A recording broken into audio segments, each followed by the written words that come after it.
Hi everyone, कैसे हैं आप सभी? आ जाइए। हाय सोनू, हाय आयुष, हाय केशव, हाय उत्सव, हेलो हर्ष, हाय विका, हाय मयंक, हाय रितिका, हाय दर्शन, हाय अनीश, हाय कुशाल, हाय सच, हाय नंगा, हाय रचित, हाय आयशा, हाय उत्कर्ष, हेलो पलक, हाय अनन्या। गुड आफ्टरनून सभी को, गुड आफ्टरनून।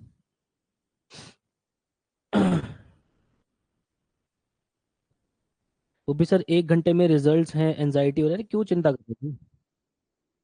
आपकी मेहनत का परिणाम आपको बहुत अच्छा मिलेगा, चिंता मत करो।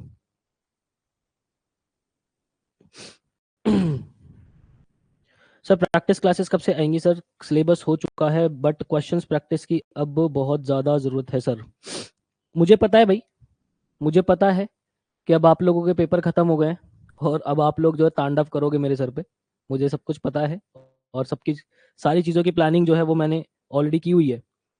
ठीक है, तो इन बच्चों का सिलेबस कंप्लीट हो जाए। मैंने आपको बोला है कि मैं 1 अप्रैल से जो है वापस से चीज़ें स्टार्ट करूंगा और जो आपकी प्रैक्टिस क्लासेस वगैरह उसका प्रॉपर पूरा इंतजाम जो है वो होकर रहेगा, टेंशन मत नहीं लेनी है आपको। ठीक है, चलो। तो आज हमें कंजंक्शंस जो है वो स्टार्ट करने हैं बेटा, और काफ़ी सारे नए नाम मुझे जो क्लास के अंदर दिख रहे हैं। तो मैं पहले ही आप लोगों को देखो क्लास के अंदर इन्फॉर्म कर देता हूँ, क्योंकि हर दिन मुझे जो एक नया बच्चा देखता है। ठीक है, हर दिन काफ़ी सारे बच्चे जो है क्लास के अंदर नए जुड़ते हैं, जो कि रिसेंटली बैच उन्होंने ज्वाइन किया होता है, जिनको आइडिया नहीं होता कि अभी क्या चल रहा है, कैसे चल रहा है, क्या हो रहा है, कुछ नहीं पता। तो देखो भाई, मैं आप लोगों को एक बात बताऊं, अगर आप लोगों ने रिसेंटली बैच ज्वाइन किया है तो मैं एक बार पूरा सिलेबस जो है कंप्लीट करा चुका हूँ। ये अभी हमारा दूसरी बार साइकिल चल रही है सिलेबस की, जो कि जो दूसरी साइकिल है वो 31 मार्च के आसपास जो है वो कंप्लीट हो जाएगी बच्चों की। उसके बाद तीसरी बार जो सिलेबस स्टार्ट होगा वो 4 अप्रैल से जो वापस से सिलेबस जो है वो स्टार्ट होगा। ठीक है, 4 अप्रैल से वापस से पूरा सिलेबस मैं स्टार्ट करूंगा, जिसके अंदर सारी चीजें होंगी। और आपके पास एक स्ट्रैटेजी वीडियो जो है मैं डालूंगा। ठीक है, उस स्ट्रैटेजी वीडियो के अंदर होगा कि 4 अप्रैल से, क्योंकि सिलेबस बहुत वास्ट है, तो एक रिकॉर्डेड और लाइव का एक कॉम्बिनेशन मैं आप लोगों को बना के दूंगा, जिससे कम से कम समय के अंदर मैक्सिमम आउटपुट जो है निकाल पाएंगे। ठीक है, तो बाकी जिन बच्चों के अभी बोर्ड एग्जाम्स खत्म हो गए हैं, आप लोग क्या कीजिएगा, how to use this course, या फिर मैं तो इनफैक्ट ये कहूंगा कि एक दिन वेट कर लो बस। ठीक है, कल आपके पास एक वीडियो आएगी, how to complete this course in 30 days. 30 दिन के अंदर कोर्स को कैसे कंप्लीट करना है। वो वीडियो देखने के बाद जिस जिस स्ट्रक्चर के अंदर मैं चीजें आपको अरेंज करके दूंगा, वो अरेंजमेंट आप देखना, और उसी अरेंजमेंट को फॉलो करके जो है आप अपना 30 दिन के अंदर सिलेबस भी कंप्लीट कर सकते हो। ठीक है, बहुत लाजमी सी बात है, क्योंकि इंग्लिश का सिलेबस बहुत ज्यादा वास्ट है और 30 दिन के अंदर चीजों को कवर करना है। तो एक दिन के अंदर आपको कम से कम मुझे 4 से 5 घंटे की पढ़ाई देनी पड़ेगी, तभी हो पाएगा। ठीक है। ठीक है, चलो। तो अब इसी सारी बातों के साथ जो है, सर आरसीज भी अलग एग्जाम के अलग होते हैं क्या? मतलब अलग एग्जाम के अलग होते हैं क्या? मतलब आरसी का जो स्ट्रक्चर होता है वो वही होता है, सेम ही होता है, चाहे किसी भी एग्जाम को उठा के दो, आरसी का स्ट्रक्चर वही होता है। ठीक है, चलो। Good afternoon, good afternoon Raghav. चलते हैं भाई, आज हमें कंजंक्शन स्टार्ट करना है। और अब मुझे उम्मीद है कि जो मैंने पहले थोड़ी सी देर का आपको 4-5 मिनट का भाषण दिया है, इससे आपको क्लैरिटी मिल गई होगी कि आपको कैसे कैसे जो है अप्रोच लेके चलनी है। चलो, कंजंक्शन समझते हैं भाई। कंजंक्शन हमारी होती क्या है? जब हमने कंजंक्शन स्टार्ट किया था तो मैंने बेसिक से अंदर आपको कंजंक्शन पढ़ाया था, एक छोटा सा मैंने आपको ओवरव्यू दिया था। वहां मैंने बस आप लोगों को एक वर्ड बताया था कि कंजंक्शन होता है हमारा फेविकॉल, है ना। ये वर्ड्स को जोड़ता है, ये फ्रेजेस को जोड़ता है, ये क्लॉजेस को जोड़ता है, ये हमारा कंजंक्शन का काम होता है। ठीक है, यही बात हमने देखी थी। ठीक है, अब जो अपने कंजंक्शन होते हैं वो दो तरीके के होते हैं। पहला होता है अपना कोऑर्डिनेट कंजंक्शन, और दूसरा होता है हमारा सबऑर्डिनेट कंजंक्शन। ठीक है, अब कोऑर्डिनेट कंजंक्शंस हमारे कौन से होते हैं? कोऑर्डिनेट कंजंक्शंस की अगर मैं बात करूं तो अगर इनको देखना चाहोगे तो टोटल 7 तरीके के होते हैं। फॉर, एंड, नॉर, बट, और, येट, सो। इसको आप याद कैसे रखते हो? इसको आप याद रखते हो फैन बॉयज से। ठीक है, फैन बॉयज से, जिसमें एफ होता है हमारा फॉर, ए होता है हमारा एंड, एन होता है हमारा नॉर, बी होता है हमारा बट, ओ होता है हमारा और, वाई से होता है येट, और एस से होता है हमारा सो। अब इनके अंदर फर्क क्या है? ये कोऑर्डिनेट कंजंक्शंस और सबऑर्डिनेट कंजंक्शंस, इनके अंदर फर्क क्या है? देखो, ध्यान रखना, जब कभी भी आपकी कोऑर्डिनेट कंजंक्शन आएगी, ठीक है, जब कभी भी आपकी कोऑर्डिनेट कंजंक्शन आएगी तो यहाँ पे कोई भी डिपेंडेंसी नहीं होगी, नो डिपेंडेंसी। ठीक है, कोई डिपेंडेंसी नहीं होगी। इसका इसका मतलब क्या है? इस बात का मतलब यह है कि ना ही कोई आपका मेन क्लॉज होगा, ठीक है, और ना ही कोई आपका सब क्लॉज होगा, ठीक है। ना ही आपका कोई मेन क्लॉज होगा और ना ही आपको कोई सब क्लॉज होगा, ये बात आपको ध्यान रखनी है। ये चीजें होगी ही नहीं, कोई मेन क्लॉज कोई सब क्लॉज आप लोगों का नहीं होगा। लेकिन अगर मैं सबऑर्डिनेट कंजंक्शन बनाता हूं, अब ये सबऑर्डिनेट कंजंक्शन के अंदर हमारी कौन सी आती है? व्हेन, व्हाइल, ये जितनी भी हमारी इन 7 कंजंक्शंस को छोड़ के हमारी कंजंक्शंस आती है, वो सारी हमारी क्या होती है? सबऑर्डिनेट कंजंक्शन होती है। और उसके अंदर क्या होती है? डिपेंडेंसी होती है, ठीक है, डिपेंडेंसी होती है। जैसे कि हमारा मेन क्लॉज होता है, ठीक है, और जो हमारा सब क्लॉज होता है, वो हमारा सब क्लॉज इस मेन क्लॉज के ऊपर डिपेंड करता है, ठीक है। जो कि हमने पहले सेंटेंस देखे भी थे, टेंसेस के अंदर हमने जो सेंटेंसेस देखे थे जहां पे मैं मेन क्लॉज और सब क्लॉज बना रहा था आपको, वहां पे हमने देखा था कि डिपेंडेंसी होती है सेंटेंस के अंदर, कंडीशंस जो है वो लगी होती है वहां पे, ठीक है। तो अगर मैं आपको कोऑर्डिनेट कंजंक्शन का एग्जांपल लूं, तो हमने, अगर आपको याद हो बेटा, तो हमने एक एग्जांपल लिया था कि I will teach you English and Mohan will teach you history. तो वहां पे मैंने आपको बताया था दोनों सेंटेंस अलग अलग ही है। मैं लिख भी देता हूँ वापस से इसको। मैंने आपको एक एग्जाम्पल भी दिया था, मैं एग्जाम्पल इसके नीचे लिख देता हूँ। For example, I will teach I will teach you English and Mohan will teach you, for example ले लेते हिस्ट्री, ठीक है। ये देखा था भाई हमने, ये देखा था। तो यहाँ पे अगर मैंने आप लोगों को बताया था, तो मैंने आपको बताया था कि एंड जो है ये हमारा एक कंजंक्शन है। तो कंजंक्शन में भी ये कौन सा टाइप है? ये हमारा है कोऑर्डिनेट कंजंक्शन। और कोऑर्डिनेट कंजंक्शन की अगर आप बात देखोगे, तो यहाँ पे अगर इस बात को देखोगे, तो ये जो मेरा क्लॉज है, ये क्लॉज 1 और ये जो क्लॉज 2 है, ये दोनों क्लॉज आपस में बिल्कुल अलग अलग है, एक दूसरे पे बिल्कुल भी डिपेंड नहीं कर रहे। तो हमारी जो कोऑर्डिनेट कंजंक्शन होगी, वो हमेशा से कोई भी डिपेंडेंसी अपने साथ नहीं लेकर आएगी। ये बात समझ में आ गई भाई आप लोगों को? ये बात आप सबको समझ में आती है? और जो हमारी सबऑर्डिनेट कंजंक्शंस होगी, like when, while, it, until, ये सारी जो है अपने साथ डिपेंडेंसी लेके आएगी, ठीक है। बात समझ रहे हो? बात समझ रहे हो? ठीक है सर, ये बात हमें बहुत बहुत प्यारे तरीके से जो है समझ में आती है, ठीक है। अब एक बात का जवाब जो कि मेरे ख्याल से दर्पण को बहुत बेचैनी लग रही है कि पता नहीं सर वो चीज कब बताएंगे, पता नहीं बताएंगे भी या नहीं बताएंगे, बट सर तो एक फ्लो के अंदर चलते हैं ना, उसको सीक्वेंस के अंदर लेके चलते हैं, ठीक है। देखो, जो अपने कोऑर्डिनेट कंजंक्शंस होते हैं, तो जो हमारे सेंटेंस बनते हैं कोऑर्डिनेट कंजंक्शन से मिलके, जो हमारे सेंटेंस बनते हैं बेटा, वो हमारे कौन से सेंटेंस कहलाते हैं? उनको हम कंपाउंड सेंटेंस कहते हैं। क्या कहते हैं? कंपाउंड सेंटेंसेस कहते हैं, ठीक है। कंपाउंड सेंटेंसेस हम कहते हैं जो कोऑर्डिनेट कंजंक्शन से जो है बनते हैं। अगर आपको याद हो तो बेसिक्स के अंदर मैंने आपको बताया था कंपाउंड सेंटेंसेस, ठीक है। और जो हमारे सबऑर्डिनेट कंजंक्शन से जो मिलकर सेंटेंस बनते हैं, उनको हम क्या बोलते हैं? उनको बोलते हैं कॉम्प्लेक्स सेंटेंसेस, ठीक है। क्या बोलते हैं? उनको बोलते हैं कॉम्प्लेक्स सेंटेंसेस बोलते हैं। बात समझ रहे हो? इस बात को समझ रहे हो? ये बात हमें समझ में आती है। तो सर अब एक बात बताओ, यहाँ पे जो हमारा ये कोऑर्डिनेट कंजंक्शन हो गया, ये सबऑर्डिनेट कंजंक्शन हो गया, इसके अंदर एक चीज जो आपको ध्यान रखनी होगी ना, जब कभी भी हमारा कोऑर्डिनेट कंजंक्शन आएगा, तो वो अपने साथ ना सेम टाइप ऑफ वर्ड्स लेकर आएगा। मतलब कि जैसे अगर एंड लगा है, ठीक है, तो एंड से पहले अगर वर्ब लगी है, तो एंड के बाद भी आप वर्ब ही लगाओगे, ठीक है। एंड से पहले अगर आपका एडजेक्टिव लगा है, तो एंड के बाद भी आप एडजेक्टिव ही लगाओगे। मैं एक एग्जांपल ले रहा हूँ, यहाँ पे बीच में फॉर भी हो सकता है, यहाँ पे बीच में नॉट भी हो सकता है, यहाँ पे बीच में बट भी हो सकता है, यहाँ पे बीच में और भी हो सकता है, बीच में येट भी हो सकता है, सो भी हो सकता है, एंड की जगह कुछ भी हो सकता है। अगर यहाँ पे मेरा नाउन या फिर प्रोनाउन आ रहा है, तो उसके बाद भी नाउन या फिर प्रोनाउन ही आएगा। बात समझ रहे हो? ठीक है, बात समझ रहे हैं? तो ये चीज आपको जो ध्यान रखनी पड़ेगी, हमारे जो कोऑर्डिनेट कंजंक्शंस है, वो सेम टाइप ऑफ जो वर्ड्स को जो है वो लेकर आएंगे अपने साथ, ठीक है। बढ़िया, बहुत बढ़िया, बहुत बढ़िया, डन, डन। इसको एक बार फटाफट से लिख लो, और फिर उसके बाद आगे बढ़ते हैं, सेंटेंसेस लेंगे, आपको ये बात बहुत अच्छे तरीके से चिपकेंगी सारे दिमाग के अंदर।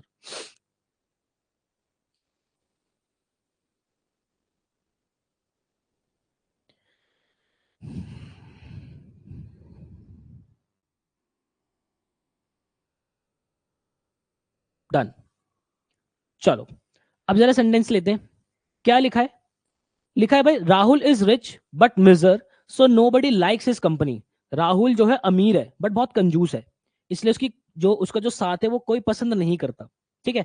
तो मैंने आप लोगों को एक चीज सिखाई थी पहले, क्या कि यहाँ पे होता है हमारा मिजर।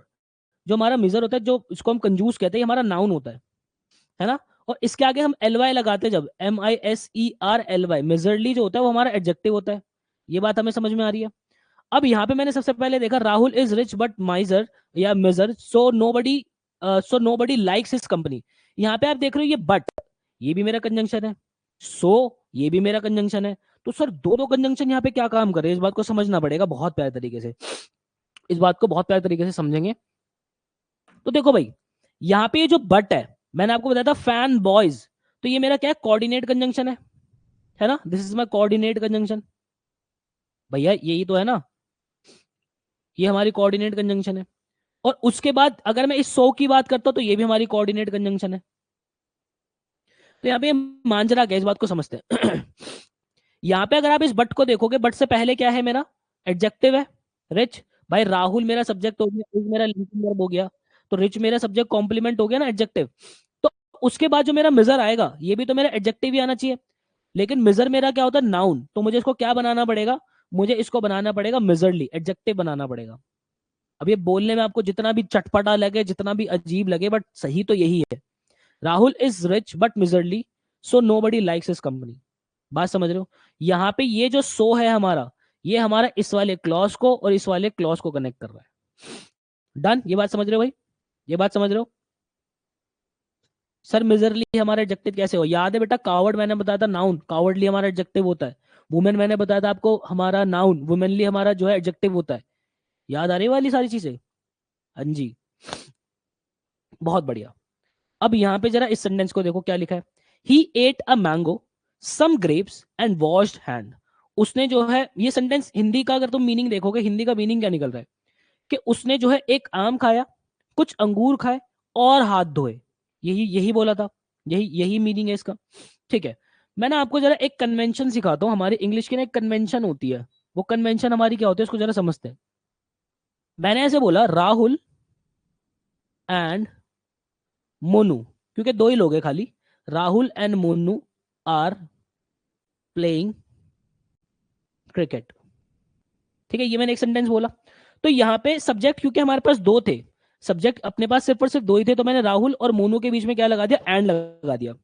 अगर मान लो ये अपने तीन होते, सब्जेक्ट अपने तीन होते, तो मैं क्या बोलता, Rahul comma Monu and Yogesh are playing cricket. यही बोलता भाई, यही बोलता मैं। हाँ सर आप यही बोलते, बिल्कुल सही बात है।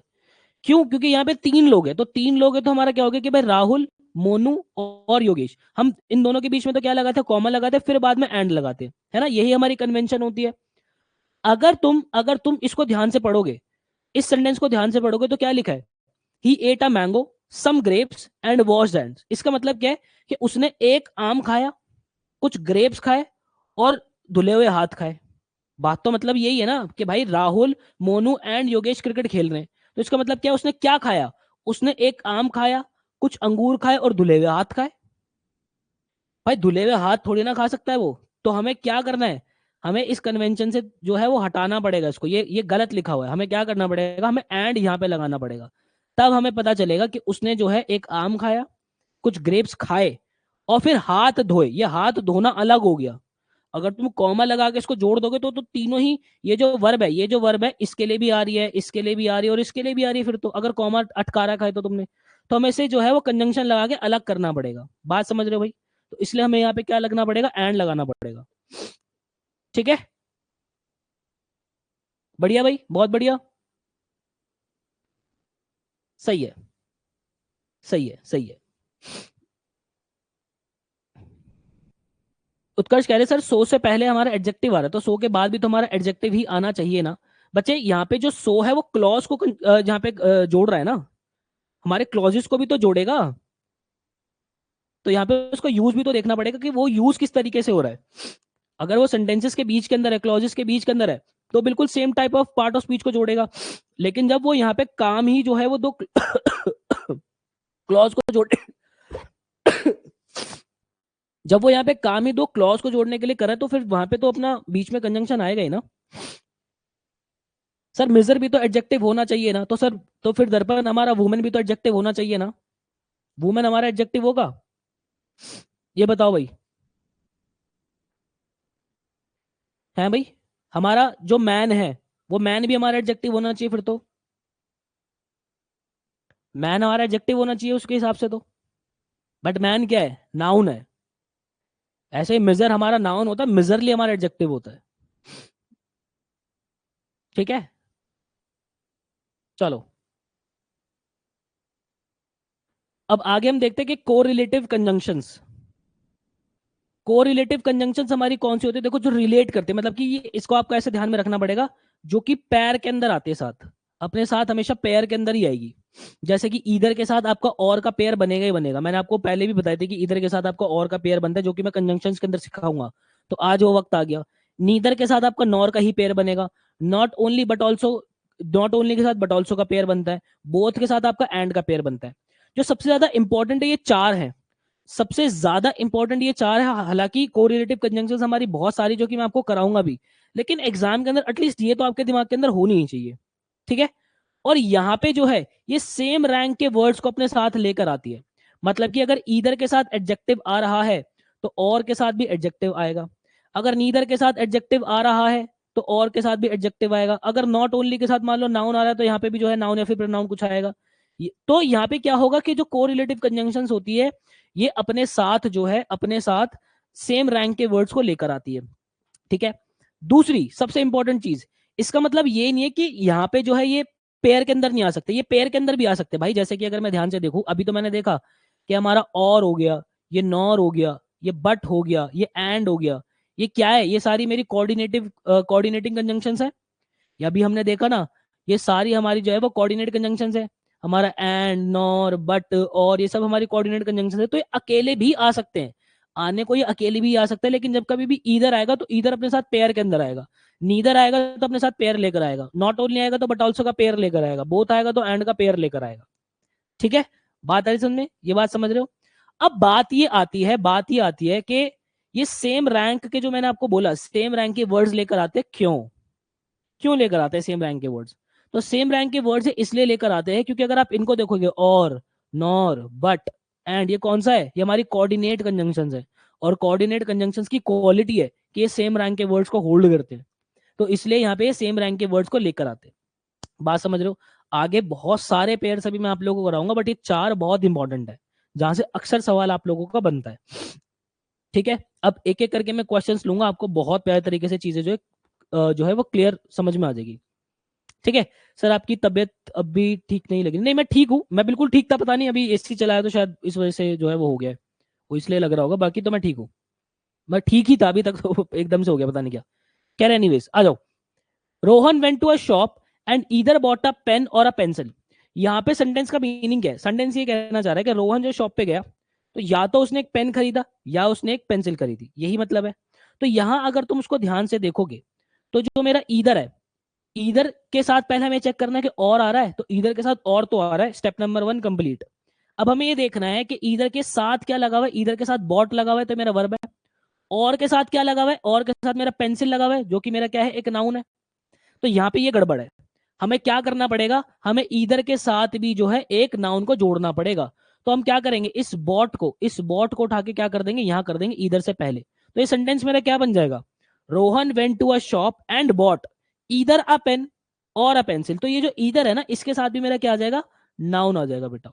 इस तरीके के एरर बनते हैं आपके। बात समझ रहे हो? आया ना? Rohan went to a shop and ईद Rohan went to a shop and bought either a pen और अ पेंसिल। ठीक है, आगे देखो। This deal with neither benefit you nor me. तो यहां पे देखो, पहले मैंने देखा कि नीदर आ गया, उसके साथ नॉर का पेयर होना चाहिए। अब मैंने क्या देखा? नीदर के साथ मेरे क्या लगा हुआ है? बेनिफिट लगा हुआ है। नीदर के साथ मेरे क्या लगा है? बेनिफिट लगा, जो कि मेरा क्या है? वर्ब है। ये तो अपना वर्ब है। और नॉर के साथ मी मेरा क्या है? प्रोनाउन है। तो मुझे यहाँ पे क्या चाहिएगा? नीदर के साथ या तो मैं नाउन या फिर प्रोनाउन लगा सकता हूँ। देखो, नाउन प्रोनाउन में से आप कुछ भी लगा सकते हो, क्योंकि दोनों सेम ही है। दोनों जो है वो सेम ही होते हैं, नाउन प्रोनाउन अपने सेम ही होते हैं, सेम क्वालिटीज होल्ड करते हैं वो। ठीक है। तो हमें क्या करना पड़ेगा? इस बेनिफिट को उठा के नीदर से पहले टिकाना पड़ेगा। This deal with benefit neither you nor me. तो फिर इस नीदर के साथ क्या आ जाएगा? ये यू आ जाएगा, जो कि मेरा प्रोनाउन बन जाएगा। डन है भाई? आगे देखो। दिस गवर्नमेंट हैज, मेरे पीछे कुछ छुप तो नहीं रहा? नहीं। This government has not only made a school but also a hospital for the poor. यहाँ पे मैंने देखा कि नॉट ओनली लिखा है, उसके साथ बट ऑल्सो लगा हुआ है, स्टेप नंबर 1 क्लियर। अब यहाँ पे मैंने देखा नॉट ओनली के साथ मेरा क्या लगा, मेड, जो कि है वर्ब, और बट ऑल्सो के साथ क्या लगा है मेरा, हॉस्पिटल, जो कि मेरा क्या है, नाउन। तो मुझे क्या करना पड़ेगा, इस नॉट ओनली को, मतलब कि इस वर्ब को उठा के, ये वर्ब है मेड, इसको उठा के नॉट ओनली से पहले लगा देता हूं। ठीक है, तो क्या हो जाएगा, this government has made not only a school but also hospital for the poor. तो नॉट ओनली के साथ भी मेरा क्या आ जाएगा, यहाँ पे नाउन आ जाएगा। फिर बात समझ रहे हो? ठीक है, आगे देखो। Rahul Rahul both visited Delhi and Mumbai last year. Rahul जो है, ये सेंटेंस का मीनिंग ये निकल रहा है कि राहुल जो है वो दिल्ली और मुंबई दोनों जगह विजिट हुआ है उसका लास्ट ईयर, उसने दोनों जगह विजिट किया लास्ट ईयर। तो देखो यहां पे मैंने देखा बोथ के साथ हमारा किसका पेयर बनता है, एंड का पेयर बनता है। Step number 1 clear, clear sir. अब उसके बाद देखो यहाँ पे बोथ के साथ क्या आया हुआ है, विजिटेड आया हुआ है जो कि वर्ब है। एंड के साथ क्या आया हुआ है, मुंबई आया हुआ है जो कि नाउन है। तो हमें क्या करना पड़ेगा, इस विजिटेड को उठा के हमें क्या करना पड़ेगा, बोथ से पहले लगाना पड़ेगा। तो क्या हो जाएगा, Rahul visited both Delhi and Mumbai last year. तो इस बोथ के साथ भी मेरा क्या आ जाएगा, यहाँ पे ये नाउन आ जाएगा। सॉर्टेड है जी, सॉर्टेड है, बात समझ में आ रही है? बहुत बढ़िया। अब एक चीज आगे आप लोगों को क्या ध्यान रखनी है बेटा, इस बात को बहुत प्यारे तरीके से समझना, कि जो अपना ईदर होता है, अभी हमने देखा कि ईदर के साथ अपना जो पैर बनता है वो किसका बनता है, और का बनता है। तो ऐसा नहीं कि ईदर के साथ आप एक ही और लगा सकते हो, आगे अपने और भी और आ सकते हैं। ठीक है, अपने आगे 2-3 और भी आ सकते हैं, ये चीज भी आपकी अलाउड होती है, ये चीज ध्यान रखनी है आपको। ठीक है, ऐसा नहीं कि इधर और आ गया फिर उसके बाद आप वापस से इधर और सेंटेंस के अंदर ढूंढ रहे हो। एक बार इधर आ गया उसके साथ ये और भी आ सकता है, आगे और भी और आ सकता है, आगे और भी और आ सकता है, कोई दिक्कत नहीं होती। जैसे कि I want either sorry, I want either a ball और अ बैट और a football as my birthday gift. ठीक है, मुझे या तो एक बॉल चाहिए, या तो एक बैट चाहिए, या तो एक फुटबॉल चाहिए मेरे बर्थडे गिफ्ट के लिए। ठीक है, एज अ बर्थडे गिफ्ट मुझे ये चाहिए। तो यहाँ पे मैंने देखा ईदर के साथ और आया हुआ है। ठीक है, आगे मैंने चेक करा कि और भी और आया हुआ है, तो कोई नहीं, ये अलाउड तो है। बट अब मैं वो देख लेता हूँ कि क्या ये सेंटेंस मेरा ठीक है या नहीं है। तो यहाँ पे मैंने देखा ईदर, ईदर के साथ मेरा क्या रहा है, बॉल, मेरा क्या हो गया, नाउन हो गया। और के साथ क्या रहा है यहाँ पे, बैट, जो कि मेरा क्या हो गया, नाउन हो गया। यहाँ पे और यहाँ पे और के साथ मेरा क्या रहा है, फुटबॉल, जो कि हो गया मेरा नाउन। तो कहीं कोई दिक्कत नहीं है, इस सेंटेंस के अंदर कोई भी आपका एरर जो है वो नहीं है। ठीक है, आगे देखो। He broke not only the TV but the PC also. देखो इस सेंटेंस को, जो अभी तक हमने कन्वेंशन सीखे, जो हमने रूल सीखा है, अभी तक हमने क्या सीखा है, मैं इस सेंटेंस को ऐसे लिख सकता हूं कि he broke not only, he broke not only the TV but also the PC. उसने ना केवल टीवी तोड़ा बल्कि उसने पीसी भी तोड़ा, है ना। तो नॉट ओनली मैंने चेक करा, उसके साथ बट ऑल्सो भी मैंने चेक करा। तो नॉट ओनली के साथ मैंने क्या लगाया, टीवी लगाया, जो कि अपना नाउन था। बट ऑल्सो के साथ मैंने क्या लगाया, पीसी लगाया, जो कि मेरा नाउन था। तो उस हिसाब से इसके अंदर मेरा कोई भी दिक्कत नहीं है। लेकिन यहाँ पे जो बट ऑल्सो है, इस बट ऑल्सो को आप इस तरीके से भी लिख सकते हो, लिख सकते हो, कोई दिक्कत नहीं है। जैसे कि भाई ही ब्रोक नॉट ओनली, यहाँ पे जो है मेरा not only the TV but the PC also, मतलब कि ऑल्सो आप एंड में भी ऐसे लगा सकते हो, ये भी आपका ठीक है, इसके अंदर भी कोई एरर नहीं है। इसके अंदर भी आपका कहीं से कहीं तक भी कोई एरर नहीं है। तो आपको बहुत सारे न्यूज़पेपर्स के अंदर, नॉवेल्स के अंदर ये इस तरीके का स्ट्रक्चर लिखा हुआ मिल सकता है। तो उससे टेंशन नहीं लेने की, बट ऑल्सो को हम एक साथ ही लिखेंगे। ठीक है, बात समझ रहे हो? ये ऐसा भी लिखा हुआ आप लोगों को मिल सकता है। चलो आगे आ जाओ। अब देखो जितना इंपॉर्टेंट था वो मैंने आप लोगों को करा दिया। ठीक है, जितना मैं इंपॉर्टेंट था मैंने सब करा दिया। अब जो है आप इनको दिमाग में रखना, और जिन जिन पे मैं स्टार मार के चलूंगा उनको तो आप एटलीस्ट दिमाग में रखना ही रखना भाई। ठीक है, और ये ऐसा भी नहीं है, ऐसा भी नहीं कि इनके साथ बहुत मेहनत करनी पड़ेगी आपको, 1-2 बार रिवीजन मारोगे अपने दिमाग के अंदर बैठ जाएगी। हमारा बोथ के साथ, अच्छा बोथ के साथ एंड मैंने बता दिया क्या आपको? हाँ, बोथ के साथ एंड तो खैर चलो अपना हो ही गया। ठीक है, बोथ के साथ एंड तो अपना आ ही गया। जैसे कि देखो भाई, he can speak both English as well as Urdu very fluently. वो जो है इंग्लिश और उर्दू बहुत फ्लुएंटली बोलता है। तो हमने देखा है कि बोथ के साथ हमारा जो पेयर बनता है, ये एज वेल एज का नहीं बनता, बोथ के साथ अपना एंड का ही पेयर बनता है, बोथ के साथ एंड का ही पेयर बनता है। और यहाँ पे बोथ के बाद मेरा क्या है, इंग्लिश, जो कि है लैंग्वेज, नाउन है। यहाँ पे एंड के बाद भी उर्दू, जो कि लैंग्वेज है, जो कि अपना नाउन है। सेंटेंस ऐसे ठीक होगा। ऐसे ही हमारा वेदर के साथ बनेगा क्या, और वेदर के साथ बनेगा और हमेशा ध्यान रखना जो वेदर होता है ये हमें चॉइस देता है कि या तो ये या तो वो। ठीक है, जैसे कि आई don't know weather Ajay is at home otherwise somewhere else. मुझे नहीं पता कि घर जो है जो अजय है वो घर पे है या कहीं और है, ठीक है। तो यहाँ पे I don't know whether, whether मैंने देखा तो वेदर का पेयर किसके साथ बनता है, हमेशा से और के साथ बनता है, तो यहाँ पे अदरवाइज नहीं आएगा, यहाँ पे और आएगा। आई don't know weather Ajay is at home और समवेयर एल्स, ठीक है, बात समझ रहे हो। नेक्स्ट हमारा बिटवीन और एंड, बिटवीन के साथ जो हमारा प्यार बनता है वो एंड का बनता है। मैं ये नहीं कह रहा कि आपका ये एंड अकेला नहीं आ सकता, ये और अकेला नहीं आ सकता, ये एंड अकेला नहीं आ सकता, आ सकते हैं। लेकिन अगर बिटवीन आया, लेकिन अगर बिटवीन आया तो अपने साथ पेयर जो है वो एंड को पकड़ के लेके आएगा, ठीक है। चलो, अब देखो बिटवीन के साथ अगर मैं एंड लगा तो बिटवीन का मतलब क्या होता है, बिटवीन का मतलब होता है इसके और इसके बीच में, ये आपको सेंस देगा बीच में, ऐसे लिख लेना चाहे हिंदी में, बीच में ऐसे वाली सेंस देगा बिटवीन, ठीक है। There are 20 station between Delhi to Kanpur, तो यहाँ पे बिटवीन दिल्ली टू कानपुर नहीं, बिटवीन दिल्ली एंड कानपुर होना चाहिए। तो बिटवीन और एंड का पेयर होता है, बिटवीन के बाद जो है अपना दिल्ली नाउन, एंड के बाद भी कानपुर अपना जो है वो नाउन। सॉर्ट हो गया भाई, बात आ गई समझ में, ठीक है। अब यहाँ पे आपके दिमाग में ये आएगा कि सर यहाँ पे और के बाद तो हमारा अजय तो आया नहीं है, तो एक बात बताओ, अजय की रिपीटिशन जो है वो बार बार थोड़ी ना लिखेंगे, यहाँ पे ऑलरेडी ये बात अंडरस्टूड है ना कि बात तो अजय की ही हो रही है, तो इसलिए यहाँ पे अजय जो है वो लिखा हुआ नहीं है, वो हमने सिर्फ एक ही बार कॉमन लेके लिखा हुआ है यहाँ पे, ठीक है। लेकिन दिल्ली और कानपुर तो अलग अलग है ना, इंग्लिश और उर्दू तो अलग अलग है ना, तो अलग अलग चीजों को तो फिर स्पेसिफिक करके लिखना पड़ेगा, बात समझ रहे हो, ठीक है। बहुत बढ़िया, बहुत बढ़िया, बहुत बढ़िया। चलो, राघव कह रहे सर लास्ट वाले लेक्चर के सेंटेंसेस इस टॉपिक में आ गए कंजंक्शन वाले, ठीक है राघव, उसको नोट कर लेना, अपन उसको ठीक करा लेंगे, ठीक है। चलो, ऐसे हमारा फ्रॉम के साथ बनता है टू, तो देखो इसको ना याद आप ऐसे कर सकते हो, फ्रॉम जो होता है ये हमेशा से ना सोर्स बताता है कि चीज आप कहाँ से शुरू कर रहे हो, और टू आपको बताता है डेस्टिनेशन, ठीक है, टू अपने को क्या बताता है, डेस्टिनेशन बताता है, ठीक है। अब यहाँ पे देखो, ये जो हमारा टू है ये कोऑर्डिनेट कंजंक्शन तो है नहीं, तो यहाँ पे तो अपना हिसाब किताब वो वाला नहीं आएगा, क्या कहते हैं कि वो आ भी सकता है कि सेम टाइप ऑफ वर्ब्स आ गए या सेम टाइप ऑफ एडजेक्टिव्स आएगा या नहीं भी आ गए, ठीक है। लेकिन अगर अपना कोऑर्डिनेट कंजंक्शन है तो वहां पे वो पकड़ेगा।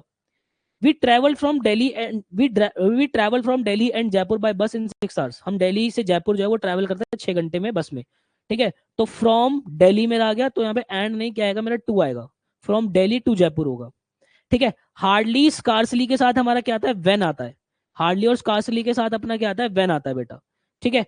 और देखो हार्डली और स्कार्सली मैंने आप लोगों को एक बात बताई थी, ये क्या होते हैं, अपने एडवर्ब होते हैं, ठीक है। तो यहाँ पे ये अपने एडवर्ब होते हैं और इनका क्या हो, इनका मतलब क्या होता है कि ना के बराबर, क्या होता है कि ना के बराबर, ठीक है। या फिर ये ऐसा हुआ ही था कि ये हो गया, ऐसा हुआ ही था कि ये हो गया। और जब कभी भी हार्डली और स्कार्सली से सेंटेंस हमारा स्टार्ट होता है, मतलब कि एडवर्ब से हमारा सेंटेंस स्टार्ट होता है, तो वहां पे हमने क्या सीखा था, वहां पे हमने देखा था कि अपना इन्वर्जन लगता है, वहां पे अपना इन्वर्जन जो है वो लगता है, ये देखा था अपन ने। जैसे कि देखो, hardly had he stop studying then his father came home, ठीक है, उसने जो है पढ़ना रोका ही था, उसके पापा जो है वो घर आ गए, ठीक है। तो हार्डली से सेंटेंस स्टार्ट हो रहा है, तो यहाँ पे हैड ही मेरा क्या लगा हुआ है, यहाँ पे मेरा इन्वर्जन हो रखी है बेटा, क्या हो रहा है कि बेटा मेरी यहाँ पे इन्वर्जन हो रखी है, बात समझ रहे हो। तो ये मेरा एडवर्ब है और पार्शियल इन्वर्जन यहाँ पे हो रखी है, तो यहाँ पे देन नहीं, यहाँ पे मेरा क्या आएगा, वेन आएगा, ठीक है। Hardly had stop studying when his father came home, ठीक है। Scarcely had he left for office then it's started raining, ठीक है, उसने जो है वो जो है ऑफिस लेफ्ट किया ही था कि जो है वो बारिश हो गई, तो यहाँ पे देन नहीं, यहाँ पे मेरा क्या आएगा, वेन आएगा, ठीक है। Scarcely had he left for office when it started raining, ठीक है, बहुत बढ़िया। और यहाँ पे ये जो है ना, ये वेन वाला जो फीलिंग है आपको ना ऐसे बिफोर वाला फीलिंग देगा कि इसके पहले वाला जो सेंटेंस है ना वो पहले हो चुका है, कि भाई hardly had he stop studying, मतलब कि उसने जो है पढ़ना रोका ही था कि पापा आ गए, ठीक है, मतलब स्टॉप किया ही था कि पापा आ गए, वो ऑफिस से निकला ही था कि बारिश हो गई, ठीक है, ठीक है।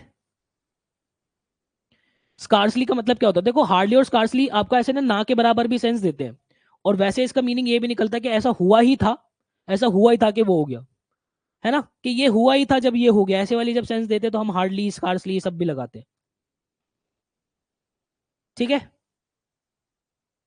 चलो, वो स्कारसिटी होता है, किसी की कमी होना वो स्कार्सिटी होता है। ऐसे ही हमारा नो सुनर के साथ क्या बनता है, नो सुनर के साथ हमारा दैन का पेयर बनता है।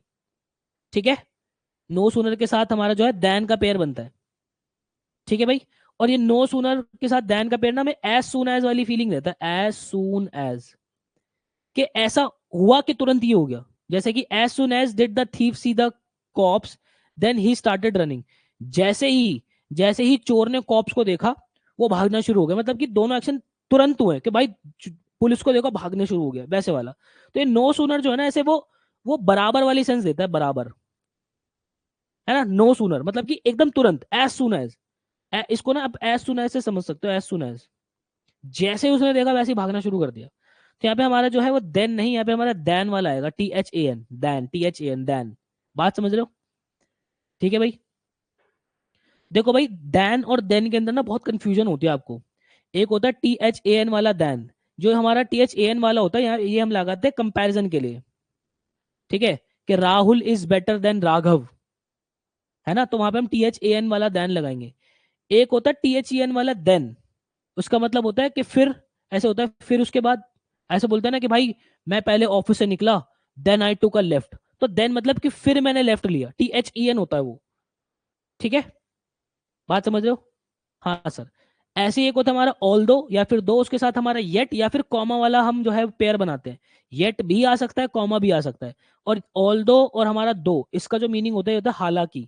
ऐसी शायद हालांकि लिखते होंगे आपका, कि भाई हालांकि, अ, ये हालांकि वाला सेंस देता है। और यहाँ पे येट भी आ सकता है, कॉमा भी आप लगा सकते हो, दोनों आप लगा सकते हो। लेकिन बात जब प्रेफरेंस की आएगी, तो पेपर के अंदर अगर प्रेफरेंस आपको करनी हो तो आप येट को प्रेफर कर देना। ठीक है, कॉमा को प्रेफर मत करना, येट को प्रेफर कर देना। वैसे तो ऐसा होगा नहीं, बट फिर भी आपको अगर करना ही आ जाए तो फिर आप येट को प्रेफर कर देना। जैसे कि although he studied really hard but he could not qualify the exam. हालांकि उसने बहुत जो है मेहनत की, एग्जाम बहुत मेहनत की, लेकिन फिर भी वो एग्जाम क्वालिफाई नहीं कर पाया। तो यहाँ पे हमारा बट नहीं आएगा, हमें क्या लगाना पड़ेगा, येट लगाना पड़ेगा। Although he studied really hard yet he could not qualify the exam. या फिर मैं क्या लगा सकता था, मैं यहाँ पे सिर्फ कॉमा भी लगा सकता था, although he study really hard comma he could not qualify the exam. ठीक है, ऐसे ही though he comes really late still the boss did not still the boss does not say a word. मतलब कि हालांकि वो बहुत लेट आता है फिर भी बॉस उसको कुछ नहीं कहते। तो यहाँ पे स्टिल नहीं आना, हमारा क्या आना, येट आना, या फिर मैं क्या लगा सकता हूँ, कॉमा भी लगा सकता हूँ। Although he comes really late yet the boss does not say a word. ठीक है, ठीक है, बहुत बढ़िया, बहुत बढ़िया। चलो जी। आगे देखते हैं भाई। अदर के साथ आपका जो है दैन का जो पेयर बनता है, THAN वाला। ठीक है, they had no other option but to wait and watch. तो यहाँ पे हमें क्या आएगा, they had no other option then to wait and watch. ठीक है, ऐसे ही होता है हमारा nothing, nobody, no one else. इसके साथ हम क्या लगाते हैं, बट लगाते हैं। तो nothing, nobody, no one else, ये बताए क्या सेंस देता है आपका, के सिवाय वाला। जैसे कि we want nothing, we want nothing else then the safety of our children. हमें जो है कुछ नहीं चाहिए सिर्फ हमारे चिल्ड्रन की सेफ्टी के सिवाय। ठीक है, तो यहाँ पे हमें क्या लगाना पड़ेगा, देन नहीं लगाना पड़ेगा, हमें यहाँ पे बट लगाना पड़ेगा। We want nothing else but the safety of our children. ठीक है, देखो जितने इंपॉर्टेंट थे मैंने आप लोगों को पहले ही करा दिए, बट ये बुक्स के अंदर लिखे होते हैं, इसलिए मैं आपको प्रॉपर पूरा बता रहा हूँ। कल को आप ये बोलो कि सर ने हमें नहीं बताया। ठीक है, ऐसे ही हमारा लेस्ट के साथ क्या लगता है, लेस्ट के साथ अपना ना शुड लगता है। लेस्ट के साथ क्या लगता है, शुड लगता है हमारा। ठीक है, जैसे कि he ran very fast lest he would miss the bus. ठीक है, इसका मतलब ये हो गया कि वो बहुत तेज भागा, फिर भी ऐसा ना हो कि उसकी बस लेट हो जाए। वो बहुत तेज भागा फिर भी ऐसा ना हो कि वो बहुत लेट हो जाए। तो ये जो पेयर बनता है ना हमारा लेस्ट के साथ शुड वाला, ये आपको सेंस देता है ऐसे कहीं ऐसा ना हो। लिख लेना चाहे इसको तो, क्योंकि ये बहुत रेयरली हम यूज करते हैं, कहीं ऐसा ना हो, शायद ऐसे लिखते होंगे भाई, ध्यान रख लेना बस इसका, है ना। कि हालांकि मतलब कि वो बहुत तेज भागा, कहीं ऐसा ना हो कि उसकी बस जो है वो मिस हो जाए। तो lest he would miss the bus नहीं होगा, ये होगा हमारा lest he should miss the bus. ठीक है, और एक चीज मैं आप लोगों को एक चीज थोड़ा सा बताना चाहूंगा। अगर आप कभी मूवीज वगैरह देखते हो या डब्ड मूवीज भी देखते होंगे, तो नीचे सबटाइटल्स वगैरह जब कभी चलते होंगे ना, जो नीचे सबटाइटल्स चलते होंगे, तो जब कभी वो लेस्ट वाला पेयर इस्तेमाल करते हैं ना, तो वो शुड इस्तेमाल नहीं करते हैं। वो शुड इस्तेमाल नहीं करते, वो नॉर्मल ऐसे ही बोल देते हैं, he ran very fast lest he miss the bus, इस तरीके से ही बोल देते हैं, वो अंडरस्टूड होती है। लेकिन यहाँ पे जो है वो शुड लगा होता है बुक्स के अंदर, तो इसलिए शुड मैं आपको लगवा के छोड़ रहा हूँ कि ठीक है। वैसे तो आई एम श्योर कि यहाँ से आपका क्वेश्चन के पेपर के अंदर एक सवाल नहीं फंसने वाला, ठीक है, क्योंकि थोड़ा सा कॉम्प्लिकेटेड होता है चीजें, ठीक है, और बड़ा डिबेटेबल वाली चीज होती है, हालांकि मैं उस डेप्थ के अंदर नहीं घुसना चाहूंगा अभी, बट खैर एनीवेज। चलो आ जाओ। ऐसे ही हमारा एज के साथ एक पेयर बनता है एज, और सो के साथ बनता है हमारा एज। जैसे कि देखो, जो हमारा एज और एज का पेयर बनता है, ये हम पॉजिटिव सेंटेंस और हमारा नेगेटिव सेंटेंस दोनों के लिए इस्तेमाल करते हैं, ठीक है। और जो हमारा सो और एज का पेयर बनता है बेटा, वो हमेशा से सिर्फ हम नेगेटिव सेंटेंस के लिए इस्तेमाल करते हैं। जैसे कि you are so smart as your brother, so don't worry and deliver the speech. तुम तुम्हारे भाई जैसे ही स्मार्ट हो, तो चिंता मत करो, स्पीच डिलीवर करो। तो यहाँ पे है क्या, यहाँ पे पॉजिटिव सेंस है, तो यहाँ पे मेरा पॉजिटिव सेंस है, तो मैंने देखा कि एज के साथ मेरा सो नहीं आएगा, एज के साथ जो है मेरा एज ही आएगा। You are so smart as your brother, as don't worry. एक सेकंड, मैंने क्या कर दिया, आई एम सो सॉरी, मैंने उल्टा कर दिया थोड़ी, मैंने ध्यान नहीं दिया।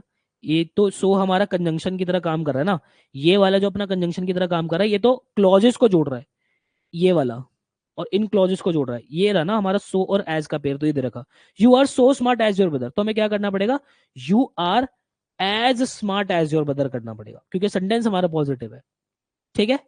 आगे देखो, आगे हमारा क्या लिखा, she is as beautiful if not more than her younger sister. यार देखो, इस सेंटेंस को मैं चाहूंगा कि इस सेंटेंस को ना भी आप ड्रॉप ही कर दो, ठीक है, इस सेंटेंस को आप ड्रॉप कर दो, ठीक है। ये मैंने लिखा हुआ था, इसके अंदर मैंने कॉन्सेप्ट भी सिखाया था, अगर आपको थोड़ा लगे कि क्या है क्या नहीं है, तो आप रिकॉर्डेड देख सकते हो, बट कोई पॉइंट नहीं है इसको करने का, कोई पॉइंट नहीं है इसके अंदर ना, चीजें स्किप हो रखी है, तो आप इसको छोड़ दो, ठीक है। सेंटेंस को चाहो तो अपने उसके अंदर से काट भी दो, कोई फायदा नहीं है उतना डेप्थ के अंदर जाके चीजों को उतना करके, कोई मतलब नहीं रह जाएगा अभी, ठीक है। तो यहाँ पे हमें क्या करना है भाई, कि अगर मेरा नेगेटिव सेंटेंस है, तो हमें क्या करना पड़ेगा, सो और एज का पेयर बनाना है, और पॉजिटिव या फिर नेगेटिव दोनों के अंदर हम एज और एज का पेयर भी जो है वो लगा सकते हैं, ठीक है। बस इतना ही दिमाग में रखो, ठीक है।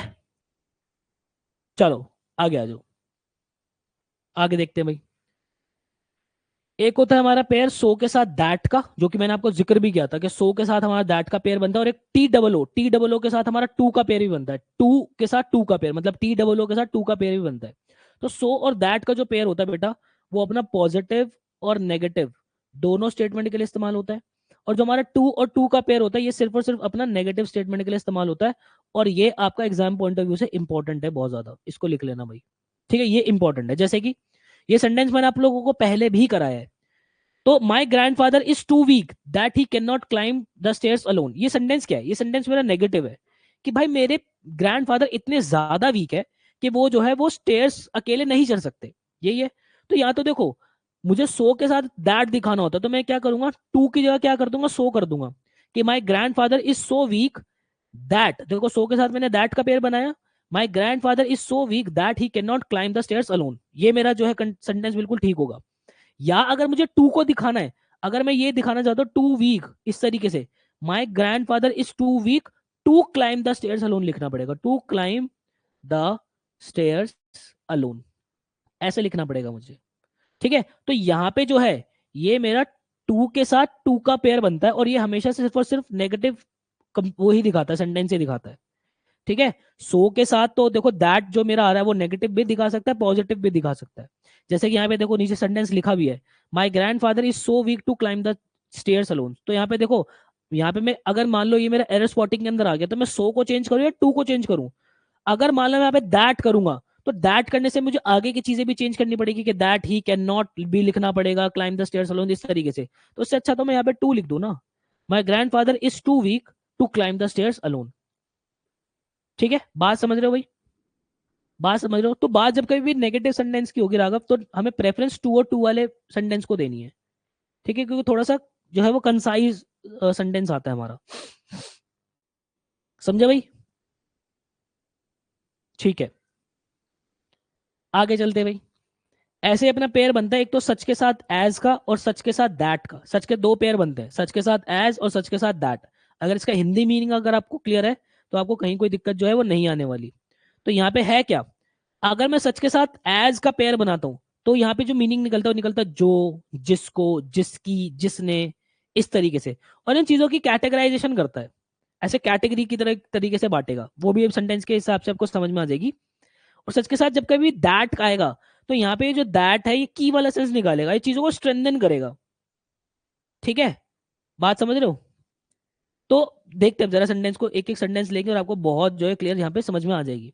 ठीक है, और एक चीज ध्यान रखना बेटा, एक चीज आप लोगों को ये चीज ध्यान रखनी है कि यहाँ पे सच के साथ जो ये एज आता है आपका, वैसे तो हमने देखो, अगर मैं रिलेटिव प्रोनाउन की बात करूं, हमने एज को कभी रिलेटिव प्रोनाउन नहीं बनते हुए देखा। हमने रिलेटिव प्रोनाउन हु, हुम, है ना, वॉट, वेन, दैट, इन सबको रिलेटिव प्रोनाउन बनते हुए देखा है। लेकिन हमेशा ध्यान रखना, सच के साथ जब कभी भी आपको आगे रिलेटिव प्रोनाउन बनाना पड़ेगा, वो एज ही आएगा। वो यहाँ पे सच के साथ हमेशा से एज ही रिलेटिव प्रोनाउन आएगा। इस बात को तो बिल्कुल दिमाग के अंदर चिपका लेना, चाहे बोलने में आपको कितना अजीब लगे। अभी जब मैं सेंटेंस लूंगा ना, आपके अंदर से आवाज आएगी कि सर यहाँ पे हु लगा देते हैं ना, हु विल बोलने में कितना अच्छा लग रहा है, सर हम दैट लगा देते हैं ना, यहाँ पे दैट बोलने में कितना अच्छा लग रहा है। लेकिन सच के साथ जब कभी भी रिलेटिव प्रोनाउन लोगे, वो एज ही लोगे। अंग्रेज यही छाती पे छोड़ के गए हैं, ये बोल के ही गए हैं भाई वो, कि जनाब सच के साथ जब कभी भी रिलेटिव प्रोनाउन लोगे तो एज लोगे। क्या लॉजिक है? कोई लॉजिक नहीं है, बस लोगे तो लोगे, बोल के गए हैं भाई वो। ठीक है, she does not like such boys that don't respect women. उसे उस तरीके के लड़के पसंद नहीं है जो कि वुमेन की इज्जत नहीं करते। ठीक है, तो यहाँ पे सच बॉयज हमारा लिखा हुआ है। तो यहाँ पे देखो, यहाँ पे अगर मैं इस दैट को देखूं, तो ये दैट मेरा कंजंक्शन की तरह काम कर रहा है, और यहाँ पे जो है ये कंजंक्शन की तरह काम कर रहा है, प्लस मुझे यहाँ पे रिलेटिव प्रोनाउन भी चाहिए होगा, मुझे यहाँ पे रिलेटिव प्रोनाउन भी चाहिए होगा। देखो ये एक मेरा क्लॉज हो गया, she does not like such boys, the boys don't respect women, the boys don't respect women. तो यहाँ पे मुझे सब्जेक्ट की कमी है ना, तो यहाँ पे मुझे बॉयज चाहिए, और बॉयज देख के आपके दिमाग के अंदर, मन के अंदर क्या आएगा कि सर लड़कों की बात हो रही है, ह्यूमन बींग्स की बात हो रही है, हु लगा देते हैं। She does not like such boys who do not respect women. कितना प्यारा लग रहा है सर बोलने के अंदर। सर दैट के साथ भी जो है बहुत प्यारा लग रहा है। तो दैट तो मैं इसलिए नहीं लगा सकता कि सच के साथ जो दैट आता है वो सिर्फ और सिर्फ कंजंक्शन बनने का काम करता है, सिर्फ कंजंक्शन बनेगा। अगर मुझे सिर्फ कंजंक्शन चाहिए होती तो बात तो ठीक है, लेकिन यहाँ पे मुझे, मैं ये देख रहा हूँ ये डोंट, यहाँ पे मेरी डू नॉट जो है रिस्पेक्ट भी है, उसको इसका सब्जेक्ट भी तो चाहिए। ये मेरी मेन वर्ब है, इसका सब्जेक्ट भी तो चाहिए, तो यहाँ पे सब्जेक्ट मुझे देना पड़ेगा। तो यहाँ पे मुझे रिलेटिव प्रोनाउन की भी जरूरत पड़ेगी। तो यहाँ पे जो है मुझे रिलेटिव प्रोनाउन की जो जरूरत है बेटा, यहाँ पे क्या, मुझे यहाँ पे रिलेटिव प्रोनाउन की जो जरूरत है बेटा, वो हम मेरी कमी एज पूरी करेगा। अब ये बोलने में आपको चाहे महागंदा लगे, she does not like such boys as don't respect women, ये बोलने में कितना ही अजीब लगे, पर करेक्ट ग्रामर यही है। ठीक है, और ये मीनिंग क्या निकलता है? जो वाली मीनिंग निकलता है, ऐसे जो, ये देख रहे हो, उसे ऐसे लड़के पसंद नहीं है जो वुमेन की इज्जत नहीं करते। आगे देखो भाई, I like such movies that have interesting stories. ठीक है, मुझे ऐसी मूवीज पसंद है जिनकी इंटरेस्टिंग मूवीज, जिनकी इंटरेस्टिंग जो है वो स्टोरी हो। ठीक है, अब आपके मन के अंदर आ सकता है कि सर यहाँ पे दैट ना लगा के मैं विच लगा देता हूँ, क्योंकि यहाँ पे मूवीज की बात है, नॉन लिविंग चीजें हैं, सर विच लगा देता नहीं। यहाँ पे मुझे रिलेटिव प्रोनाउन चाहिए, मुझे यहाँ पे रिलेटिव प्रोनाउन चाहिए, तो मुझे यहाँ पे क्या लगाना पड़ेगा? एज ही लगाना पड़ेगा।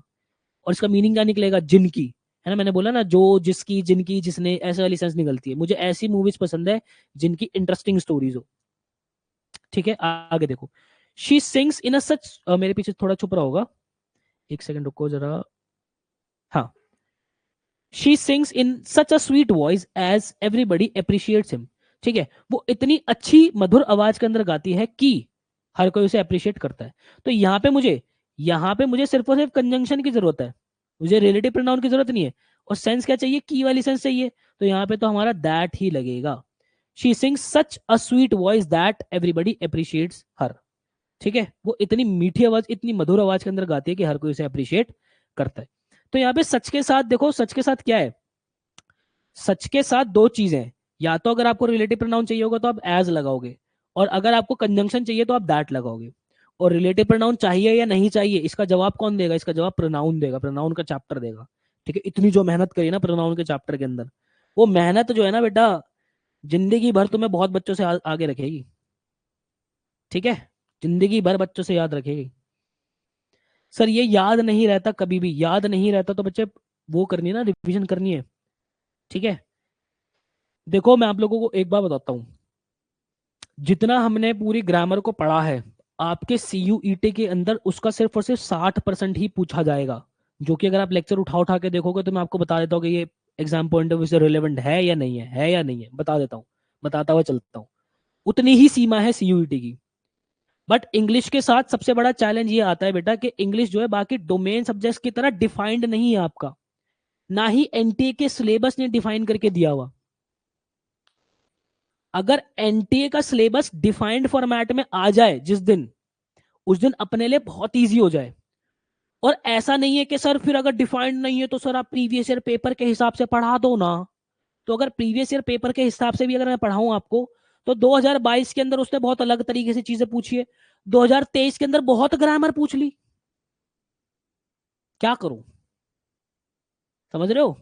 और फिर क्योंकि इंग्लिश का सिलेबस डिफाइंड नहीं है तो कोई एक बहुत प्यारी मार्केट के अंदर बुक भी नहीं है। इस बात को समझ रहे हो? कोई एक ढंग की किताब भी नहीं है सीयूटी की मार्केट को लेके कि ये डिफाइंड है। अब जैसे अकाउंटेंसी का तुम डोमेन प्रिपेयर कर रहे हो, तो तुम्हें पता है कि भाई मेरे पास वो किताब है, मुझे इतनी ही किताब पढ़नी है, इससे बाहर कुछ नहीं आना, सारे कॉन्सेप्ट्स मेरे इससे क्लियर हो जाएंगे। इंग्लिश के केस में ऐसा नहीं है।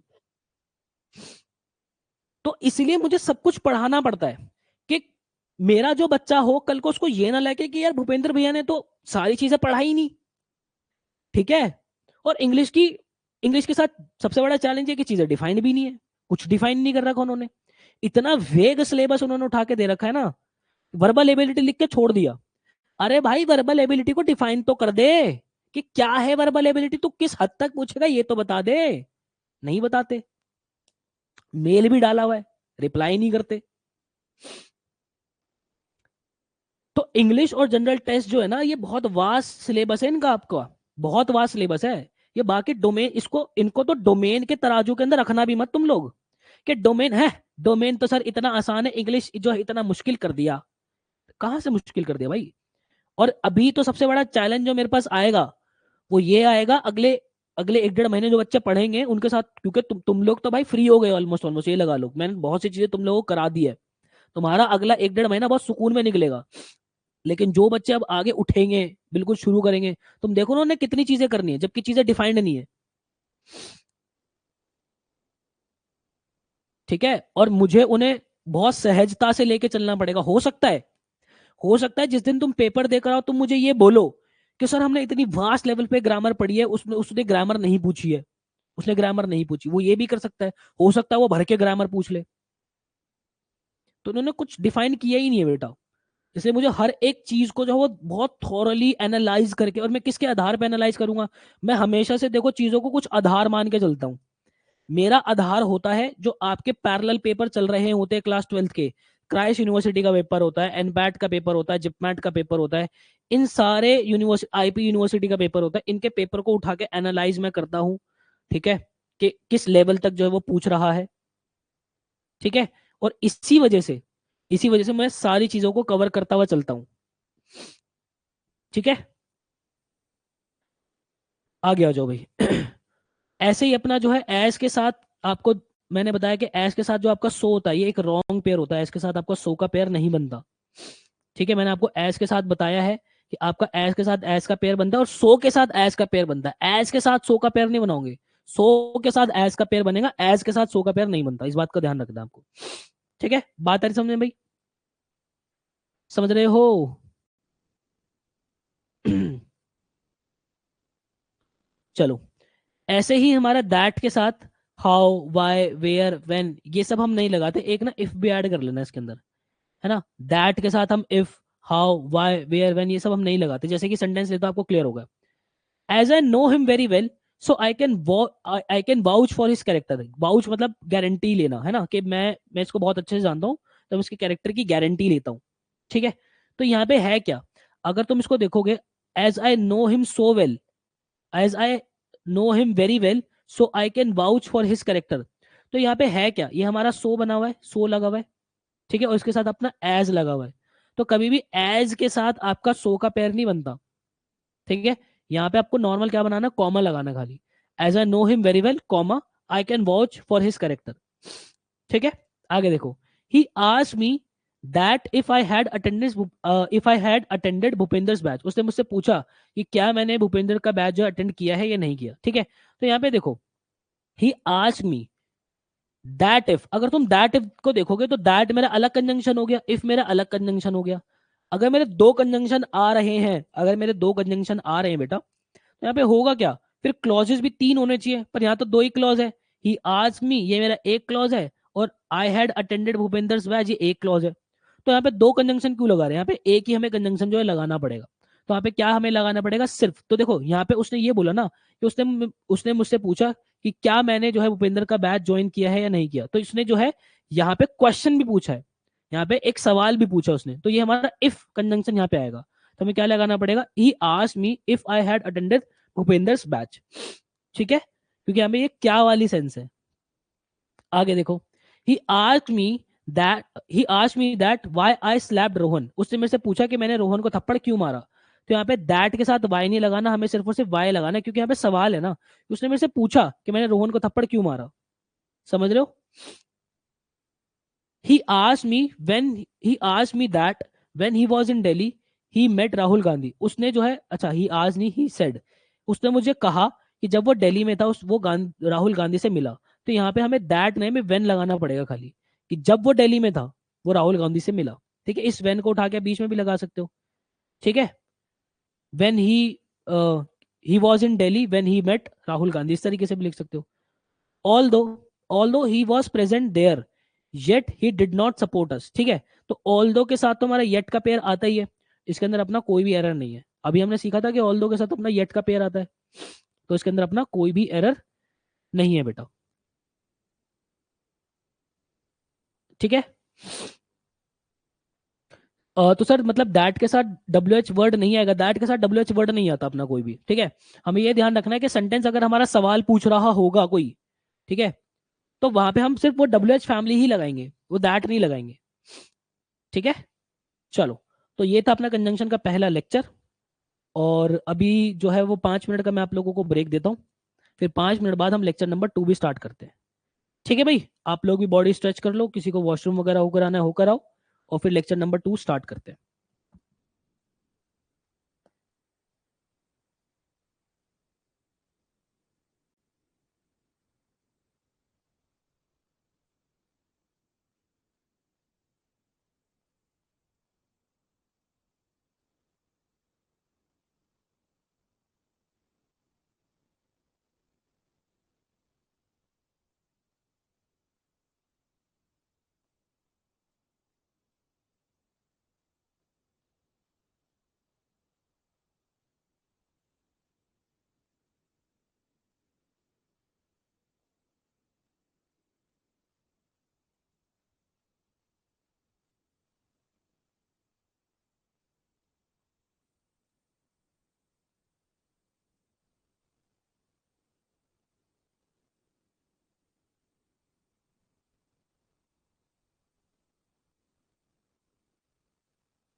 चलिए जी, आ जाइए भाई, फटाफट से आ जाइए, सारे लोग आ जाइए फटाफट। सब यही है भाई, आ गए सभी? करें स्टार्ट फिर, कंजंक्शन लेक्चर नंबर 2। आ जाओ जल्दी आ जाओ भाई, फटाफट से कंफर्म कर दो एक बार, यही हो ना?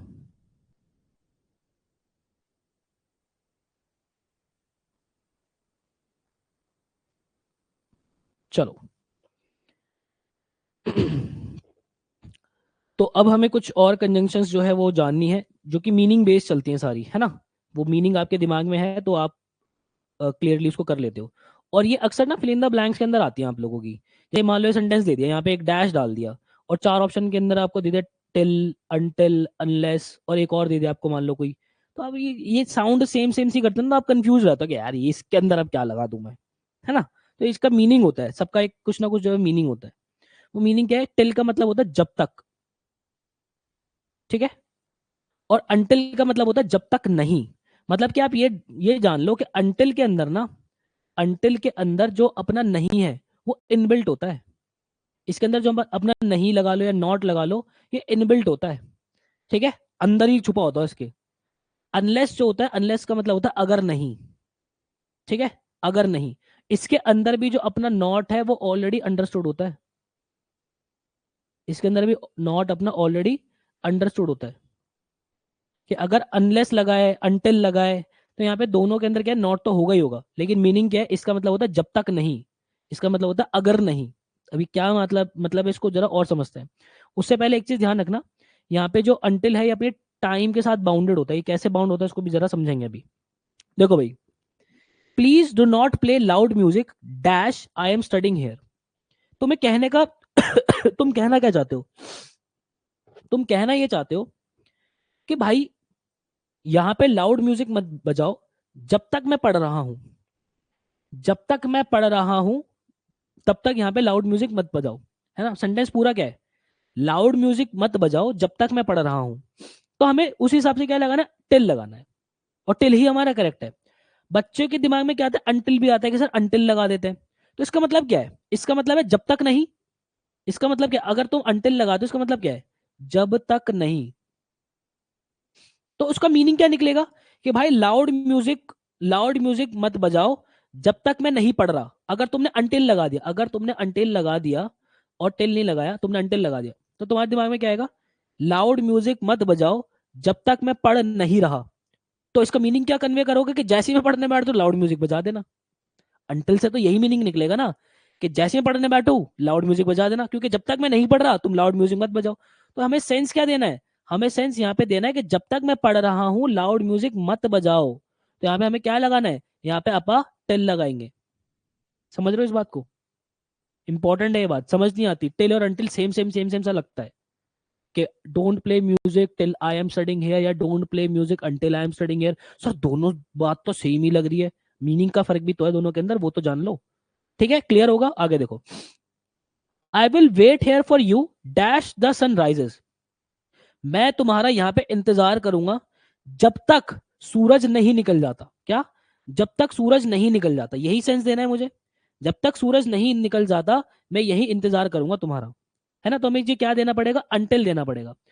अनलेस का मतलब क्या हो गया? अनलेस का मतलब तो हो गया आपका अगर नहीं। अगर नहीं, तो मान लो अगर यहाँ पे अनटिल नहीं होता, हम अगर मान लो अनलेस के साथ जाते, I will wait for you unless the sun rises, तो इसका मतलब क्या है? इसका मतलब यह है कि मैं तुम्हारा इंतजार करूंगा अगर सूरज नहीं निकलेगा। ये बात कैसी हो गई कि अगर सूरज नहीं निकलेगा मैं तुम्हारा जो है इंतजार करूंगा? ये कोई सेंटेंस ही नहीं बना, ये कोई मीनिंग ही नहीं कन्वे कर रहा। तो हमें लिखना क्या? हमें ये लिखना है कि जब तक सूरज नहीं निकलेगा मैं तुम्हारा यही इंतजार करूंगा। ये वाली बात हो जाएगी। क्लियर हो रही है? दिमाग के अंदर जा रही है? इंपॉर्टेंट है, बात ध्यान से समझ लेना। ये इंपॉर्टेंट है, टिल अनटिल अनलेस ये इंपॉर्टेंट है मेरे भाई। आगे देखो। Dash you work hard you can't qualify the exam. यहाँ पे अगर तुम देखोगे कि जब तक तुम हार्ड वर्क नहीं करोगे तुम एग्जाम क्वालिफाई नहीं कर सकते। जब तक तुम हार्ड वर्क नहीं करोगे तुम एग्जाम क्वालिफाई नहीं करोगे। और इसका मतलब देखो, यहाँ पे जब तक वाली सेंस देगा अनटिल, और यहाँ पे अनलेस भी आता है कि अगर तुम हार्ड वर्क नहीं करोगे तुम एग्जाम क्वालिफाई नहीं करोगे। अगर तुम अगर तुम हार्ड वर्क नहीं करोगे तो तुम एग्जाम क्वालिफाई नहीं करोगे। तो यहाँ पे हमारा अनटिल भी आ सकता है, यहाँ पे अपना अनलेस भी आ सकता है। दोनों ही आ सकते हैं, कोई दिक्कत नहीं है। ठीक है, हमारे दोनों ही आ सकते हैं यहाँ पे, अनटिल भी आ सकता है, अनलेस भी आ सकता है। तो एग्जाम में क्या लिखेंगे, ऐसा थोड़ी देगा फिर वो, सेंटेंस का एक मीनिंग भी तो कन्वे करेगा आपको। ठीक है भाई, अगर तुम हार्ड वर्क नहीं करोगे एग्जाम में क्वालिफाई नहीं होगे, जब तक तुम हार्ड वर्क नहीं करोगे एग्जाम क्वालिफाई नहीं करोगे। सॉर्टेड है, चले आगे बढ़े, चलते हैं जी। नेक्स्ट है हमारा प्रोवाइडेड दैट।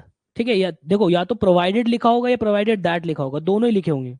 दोनों में से कोई भी लिखा हो कोई दिक्कत नहीं है, इसका मतलब होता है बशर्ते। ठीक है, बशर्ते ऐसे होना चाहिए, बशर्ते। ठीक है, जैसे कि यहाँ पे क्या लिखा है, provided that you give my salary on time, I won't leave your country, country कह रहा हूँ, I won't leave your company.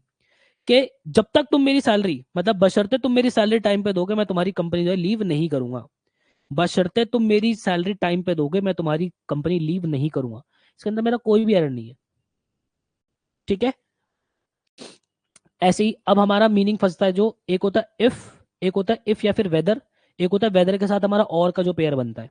इसके अंदर भी बड़ी कंफ्यूजन होती है बच्चों को, और ये भी इंपॉर्टेंट है एग्जाम पॉइंट ऑफ व्यू से, ध्यान से समझना, आपको मजा आएगा। देखो, जब मुझे अगर वाली सेंस देनी हो, अगर, तो हम क्या लगाते हैं, इफ लगाते हैं।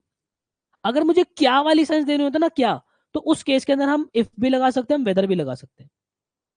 ठीक है, क्या वाली जब सेंस देनी होती है, हम इफ भी लगा सकते हैं, हम वेदर भी लगा सकते हैं।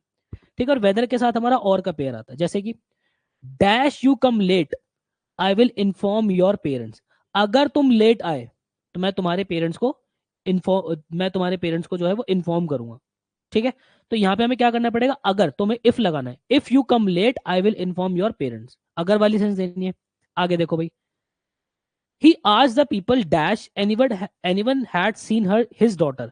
उसने लोगों से पूछा कि क्या किसी ने उसकी बेटी को देखा था। ठीक है, तो हमें क्या देना है यहाँ पे, क्या वाली सेंस देनी है, क्या वाली। तो यहाँ पे क्या हम इफ से भी दे सकते हैं, वेदर से भी दे सकते हैं, दोनों दे सकते हैं, कोई दिक्कत नहीं है। और यहाँ पे ऐसा नहीं है कि कुछ प्रेफर की भी बात हो जाए कि अगर एग्जाम में आए तो उसको प्रेफर दो, भाई दोनों सेम मीनिंग कन्वे करते हैं। और अगर वो यहाँ पे दे भी देगा तो किस तरीके से देगा, पहले के अंदर जैसे मान लो उसने इफ दे दिया ऑप्शन में, फिर उसने बी दे दिया वेदर। ठीक है, और सी उसने ऑप्शन दे दिया कि ए एंड बी बोथ, ऐसे बोथ ए एंड बी ऐसे करके दे दिया, तो आप इसको ऑप्ट करोगे फिर। और डी के अंदर उसने दे दिया कि क्या कहते हैं, नन, तो आप बोथ ए एंड बी को आप ऑप्ट करके चलोगे, कुछ भी आ सकता है कि ही आस्क्ड पीपल कि क्या उसने उसकी बेटी को किसी ने देखा था या नहीं देखा था। ठीक है, आगे देखो, next, I am not sure dash Rajat would join us और नॉट। मैं श्योर नहीं हूं कि रजत हमें ज्वाइन करेगा या नहीं करेगा। मैं श्योर नहीं हूं कि क्या रजत हमें ज्वाइन करेगा या नहीं करेगा, तो यहाँ पे क्या वाली सेंस है। ठीक है, यहाँ पे क्या है, क्या वाली सेंस है। तो अब देखो, यहाँ पे आगे हमारा पेयर भी बन रहा है ना, तो उसकी उस रीजन की वजह से मैं इफ नहीं लगाऊंगा, यहाँ पे मैं वेदर के साथ जाऊंगा। ठीक है, क्योंकि मेरा पेयर भी बनना है आगे। I am not sure whether Rajat would join us और नॉट, मैं इफ नहीं लगाऊंगा उस केस के अंदर कि if I am not sure if Rajat would join us और नॉट, हम उस केस के अंदर वेदर लगाएंगे, क्योंकि वेदर का जो है और के साथ ही पेयर बनता है। समझे, समझे नहीं समझे बताओ भाई। चलो जी, आगे बढ़ते हैं हम। अब थोड़ा सा इंपॉर्टेंट है, इसको बहुत प्यारे तरीके से जो है वो समझने की कोशिश करना। ठीक है, और एक एक करके मैं बहुत तसल्ली से इसको जो है समझाने की कोशिश करूंगा आप लोगों को। ठीक है, और फिर आपको मजा आएगा। यहाँ पे लाइन डाल देता हूँ।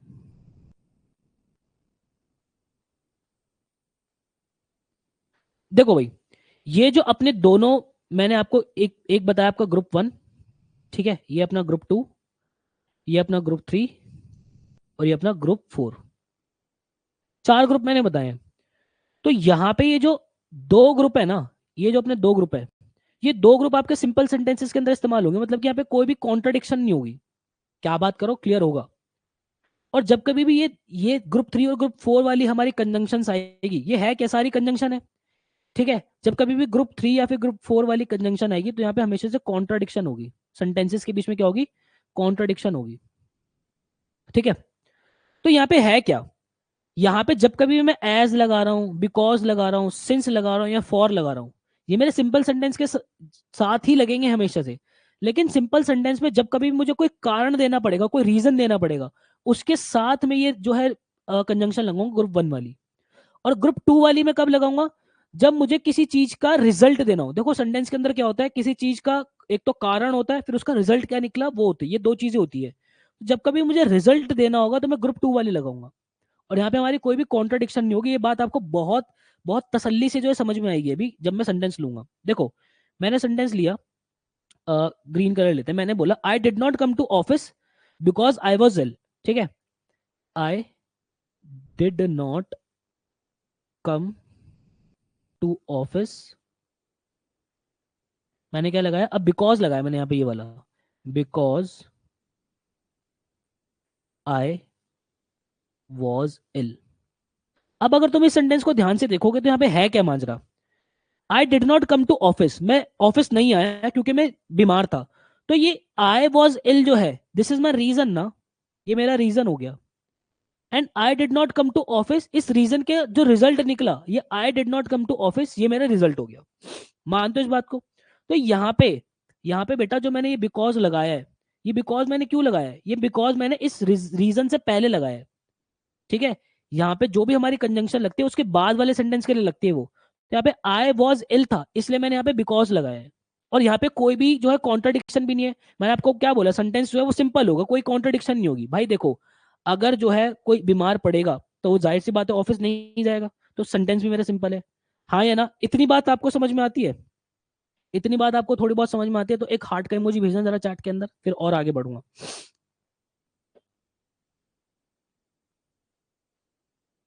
बताओ भाई। ठीक है, ये बात समझ में आती है। आगे देखो, आगे क्या लिखा है। अगर मैं आपसे सेंटेंस बोलूं, मैंने बोला I was ill so I did not go to office. अब मैंने सेम बात लिखी कि मैं बीमार था इसलिए मैं ऑफिस नहीं गया। ये जो है, ये मेरा क्या है, दिस इज माई रीजन, है ना। I was ill, this is my reason. यहाँ पे मुझे इसको काट के ऐसे लिखना चाहिए, I was ill this is my reason, so I did not go to office. ये जो बात लिखी है, so I did not go to office, ये क्या है, ये इसका रिजल्ट है ना।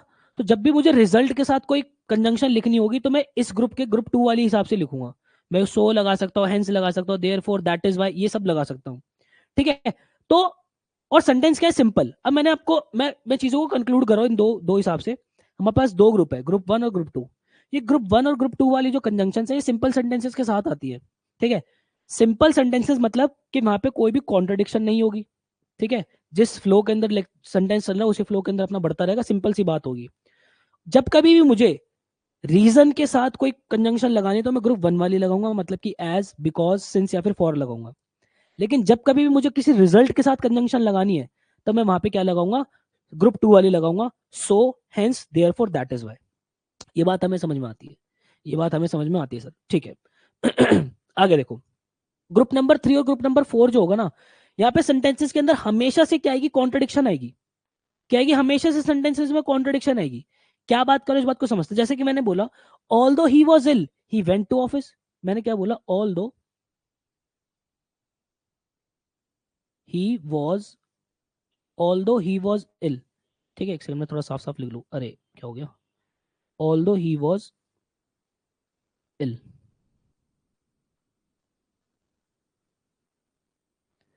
ऑल दो he was ill he went to office. वो बीमार था, वो फिर भी ऑफिस गया। वो बीमार था, वो ऑफिस गया।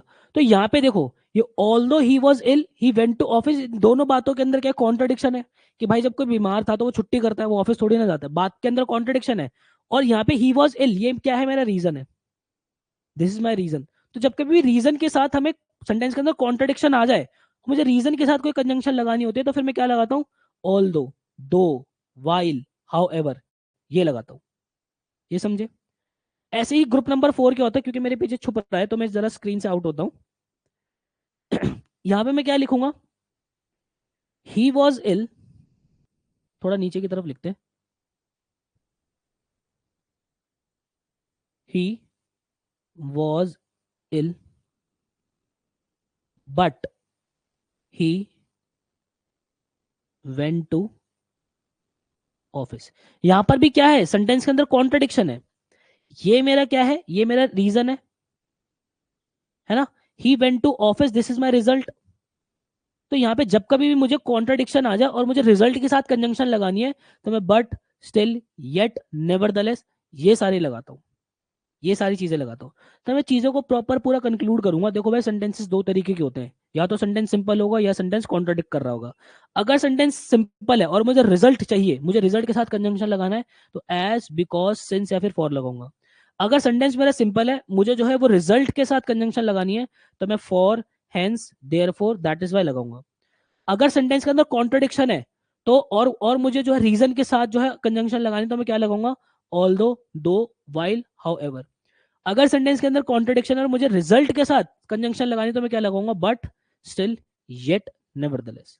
ये बात समझ में आई? ये बात समझ में आ गई? अभी मोटी मोटी बात समझ में आ गई आप लोगों को? अभी सेंटेंस लेंगे, बात और तृप्ति से जो है क्लियर होती हुई चली जाएगी। बताओ भाई, फटाफट बताओ। डन। अब आ जाओ जरा। अब ऐसे ही क्या होता है ना, फिल इन द ब्लैंक्स के सेंटेंसेस आते हैं, ये चार ऑप्शन दिए हुए होते हैं आपको, एज, सो, ऑल दो, बट और आपको लगाना होता है कि क्या इसके अंदर आएगा। ठीक है, इसके अंदर क्या आएगा। अब देखो भाई, यहाँ पे अगर ध्यान से देखें, he stole my book, dash, I complaint against him. ठीक है, उसने जो है, उसने मेरी जो है वो बुक चुराई, इसलिए मैंने जो है उसकी कंप्लेंट करी। बात समझ रहे हो? उसने मेरी जो है बुक चुराई, इसलिए मैंने क्या करी, उसकी कंप्लेंट करी। यहाँ पे देखो, एज का मतलब होता है क्योंकि। ठीक है, सो का मतलब क्या होता है, सो का मतलब होता है अपना इसलिए। ठीक है, ऑल दो का मतलब होता है अपना हालांकि, हालांकि ऐसे लिखते होंगे भाई। ठीक है, बट का मतलब होता है हमारा फिर भी, फिर भी। ठीक है, और मैंने आपको क्या बताया था, बट और जो हमारे ऑल दो होते हैं, ये दोनों अपने कॉन्ट्राडिक्टरी वाले सेंटेंस के अंदर आते हैं, जब भी हमारी कॉन्ट्राडिक्शन होती है। ठीक है, सो और हमारे एज जो है वो सिंपल सेंटेंसेस के अंदर आते हैं। ठीक है, और यहाँ पे जो हमारा, अगर मैं ऑल दो और दो की बात करता हूं, तो यहाँ पे जो है बट हमारा आता है रिजल्ट के साथ। ठीक है, ऑल दो हमारे किसके साथ आता है, रीजन के साथ आता है।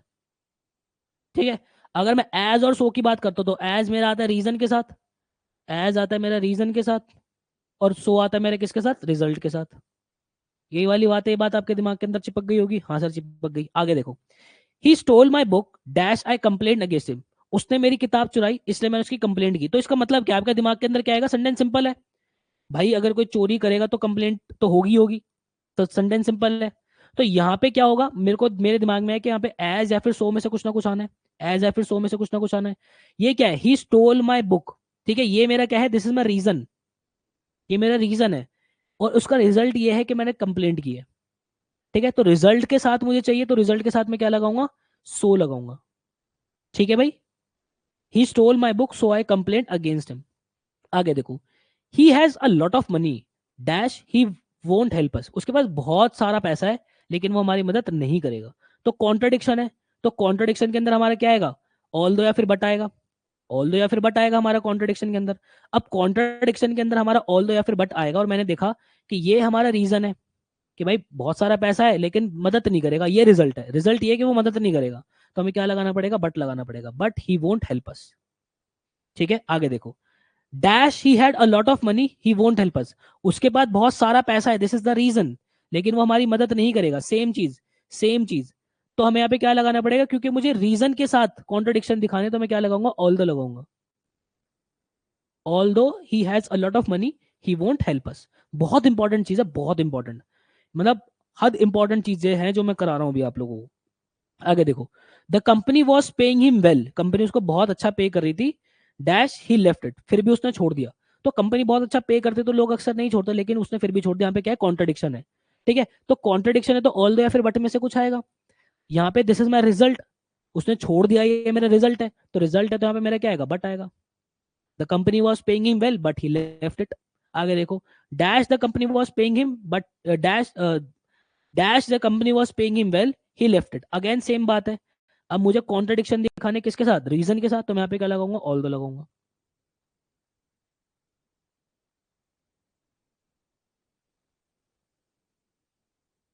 बात समझ में आ गई? बात समझ में आ गई? इजी था, इजी था। इजी तो है ही। समझे या नहीं समझे बताओ भाई।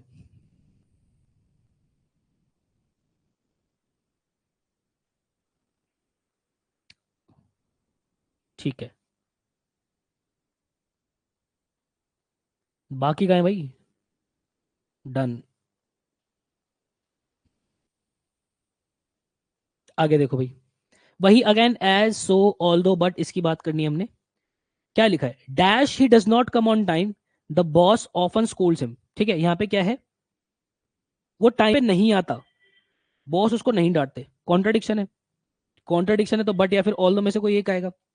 यहाँ पे हमें एक second, he does not come on time the boss often Scholz him. ठीक है, अच्छा सॉरी सॉरी मैंने गलत पढ़ लिया। वो टाइम पे नहीं आता इसलिए बॉस उसे अक्सर डांटते हैं। वो टाइम पे नहीं आता इसलिए बॉस उसे अक्सर डांटते हैं। ठीक है, तो यहाँ पे बात सिंपल है, सिंपल चीजें हैं हमारी। तो सिंपल चीजें हैं तो यहाँ पे हमारा क्या होगा, एज या फिर सो में से कुछ ना कुछ आएगा। तो और हमें क्या चाहिए, यहाँ पे हमें रीजन देना है कि भाई रीजन ये है कि वो टाइम पे नहीं आता, तो हमें क्या लगाना पड़ेगा, एज लगाना पड़ेगा। As he does not come on time the boss often scolds him. ठीक है। ठीक है। सर अगर सेंटेंसेस में आया तो एरर स्पॉटिंग में कहाँ करेंगे, कोई डैश दिया नहीं होगा। ये फिल इन द ब्लैंक्स के अंदर आते हैं आपके। They shot him thrice dash is survived. अब यहाँ पे क्या, उसने 3 बार उसको गोली मारी लेकिन फिर भी वो जो है वो जिंदा है। कॉन्ट्रडिक्शन है। कॉन्ट्रडिक्शन है तो यहाँ पे दोनों ऑल या फिर बट में से कुछ ना कुछ आएगा। और यहाँ पे ही सर्वाइव्ड, ये मेरा क्या है, ये मेरा रिजल्ट है, तो यहाँ पे हमें क्या करना पड़ेगा, बट करना पड़ेगा क्योंकि दिस इज माई रिजल्ट। ठीक है। आगे देखो, डैश दे शॉट हिम थ्राइस ही सर्वाइव्ड, अगेन सेम बात है। उसने 3 गोली मारी लेकिन वो सर्वाइव कर गया। कॉन्ट्रडिक्शन है तो हमें क्या दिखाना पड़ेगा, ऑल दो दिखाना पड़ेगा क्योंकि हमें रीजन चाहिए। हमें रीजन को भरना है भाई। आगे देखो, he tried really hard dash could not complete the task. उसने बहुत मेहनत की, ये मेरा रीजन हो गया। और रिजल्ट क्या निकला कि वो कंप्लीट नहीं कर पाया। और बाद में क्या है, कॉन्ट्रडिक्शन है क्योंकि अगर मेहनत की है तो होना चाहिए कंप्लीट, टास्क कंप्लीट होना चाहिए, तो हमें क्या लगाना पड़ेगा, बट लगाना पड़ेगा क्योंकि यहाँ पे क्या है, दिस इज आवर रिजल्ट बेटा। Dash he tried really hard he could not complete the task, same बात है तो यहाँ पे हमें क्या लगानी पड़ेगी, ऑल दो लगाना पड़ेगा। क्यों, क्योंकि यहाँ पे अपना क्या है, रीजन है। कह दो बात समझ में नहीं आई। बात समझ में आई या नहीं आई।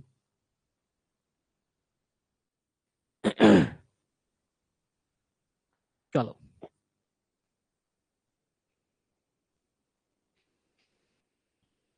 अब जरा ये क्वेश्चंस मैंने दिए हुए हैं, आप पहले इनको ट्राई करोगे खुद। ठीक है। 152 हो रहे हैं, 3 मिनट दूंगा, 1:55 पे आपसे पूछूंगा। ठीक है, और एक ही मैसेज के अंदर देना आंसर, एक ही मैसेज के अंदर। ये है हमारा पहला क्वेश्चन, ये हमारा दूसरा क्वेश्चन, ये अपना तीसरा क्वेश्चन और ये अपना चौथा क्वेश्चन। चलो शुरू हो जाओ।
चलो भाई, अब जरा ध्यान से समझना, बहुत बच्चों के आंसर्स आए और दर्पण का आंसर मुझे ठीक मिला बस। यहाँ पे आपने भी क्या लगाया होगा, सो लगा दिया होगा, है ना। यहाँ पे आपने क्या लगा दिया होगा, एज लगा दिया होगा, यहाँ पे आपने बट लगा दिया होगा, ठीक है, बट यहाँ पे भी आपने बट लगा दिया होगा, ठीक है। पर ये सब गलत है, सब गलत है, सब कुछ है। सर गलत कैसे हो गया, अभी तो हमने पूरा सिस्टम पढ़ा है सारा, ये एकदम से कैसे गलत हो गया। समझो जरा ध्यान से। मैंने आपको ना एक रूल पढ़ाया था, अगर आपको याद हो, कि पास्ट के अंदर अगर दो सेंटेंसेस हमारे हो रहे हैं, है ना, पास्ट के अंदर अगर हमारे दो सेंटेंसेस हो रहे हैं, तो एक जो उससे पहले हो जाता है उसको हम किसके अंदर लिखते हैं, पास्ट ऑफ पास्ट के अंदर लिखते हैं, है ना। और फिर जो बाद में होता है, जो किसी पॉइंट ऑफ एक्शन पे होता है, उसको हम लिखते हैं पास्ट इंडेफिनिट के अंदर। ये सीखा था पास्ट इंडेफिनिट के अंदर। तो अगर तुम इसको ध्यान से देखोगे, he reach there late, he had miss the train, he had miss the train, he reach there late. तो यहाँ पे हुआ क्या है, कि यहाँ पे वो जो है ना, पहले उसने ट्रेन मिस करी है। तुम्हारे दिमाग में पता है क्या रहा है, तुम्हारे दिमाग में क्या चला, तुम्हारे दिमाग में ये चला कि वो देर लेट पहुंचा है। अब ये देर क्या है, यहाँ पे देर क्या है। तुम्हारा दिमाग कह रहा है कि सर ट्रेन मिस हुई है तो रेलवे स्टेशन होगा। कैसे होगा रेलवे स्टेशन, रेलवे स्टेशन कैसे होगा। देर पढ़ के मुझे कैसे पता चल रहा है कि वो रेलवे स्टेशन की ही बात है। देर पढ़ के तो मैं फिगर आउट ही नहीं कर सकता। और यहाँ पे ये कहना क्या चाह रहा है, वो ये कहना चाह रहा है कि उसने पहले जो है वो ट्रेन मिस कर दी, और जो उसे पहुंचना था ना, वो वहां लेट पहुंचा। तुमने इसका मीनिंग क्या कन्वे किया, कि वो रेलवे स्टेशन लेट पहुंचा तो उसने ट्रेन मिस कर दी। तुमने ये मीनिंग कन्वे किया है। जनाब कोई बंदा ट्रेन से कहीं जा रहा होगा, तो जहां पहुंचना है उसको, वहां पे भी तो कोई निर्धारित समय पे पहुंचता है इंसान। वो वहां पहुंचने में लेट हुआ क्योंकि उसने ट्रेन जो है मिस कर दी। आपको कैसे पता चला सर ये बात। मुझे ऐसे पता चला कि ये वाली जो बात है, this is past of past, ये पहले हुआ है और ये बाद में हुआ है। This is point of action, this is point of time. समझ रहे, क्योंकि ये मेरा पास्ट इंडेफिनिट के अंदर लिखा है, ये मेरा पास्ट ऑफ पास्ट के अंदर लिखा है। तो रीजन ये है क्या, ये मेरा रीजन है, दिस इज माई रीजन। जहां पे भी वो लेट पहुंचा है उसका रीजन ये है कि उसने ट्रेन मिस कर दी थी। तो यहाँ मुझे क्या लगाना पड़ेगा, जब भी मेरे को रीजन के साथ कंजंक्शन लगाने तो मैं एज लगाऊंगा। क्या तो बात समझ में नहीं आई, खुले दिमाग के तार खुले कुछ। हाँ, हालांकि हालांकि हालांकि मैं पहले ही बता दूं, यहाँ पे आज तक किसी भी एग्जाम के अंदर, किसी भी एग्जाम के अंदर कोई सवाल नहीं बना है। ये लेवल थोड़ा सा मैंने अप किया, और आपका जो एस सो ऑल दो बट होता है वो उतने में ही निपट जाता है। बट मैं चाहता हूं कि एटलीस्ट तुम्हारा टेंसेस की क्लैरिटी तुम्हें रहे, ठीक है। तो ये टेंसेस की क्लैरिटी रहे, सेंटेंस पहले क्या हो रहा है फिर बाद में क्या हो रहा है, वो क्लैरिटी आपके माइंड के अंदर रहे, तो आपको मजा आएगा चीजों को करने में। देखो, he had miss the train, he reach there late. उसने जो है वो ट्रेन मिस करी, वो वहां लेट पहुंचा। तो यहाँ पे ये वाली जो बात है, दिस इज द रीजन, है ना, ये मेरा रीजन है। और वहां पे जो है वो लेट पहुंचा, जिस भी जगह उसको पहुंचना था वहां पे वो लेट पहुंचा। सेम बात को मैंने पलट के लिखा। तो रीजन मेरा ये है, मुझे किसके साथ लिखना है, मुझे जो है रिजल्ट के साथ लगाना है, मुझे रिजल्ट के साथ लगाना है। तो अब मैं क्या लगाऊंगा, मैं सो लगाऊंगा। He had miss the train so he reach there late, ठीक है।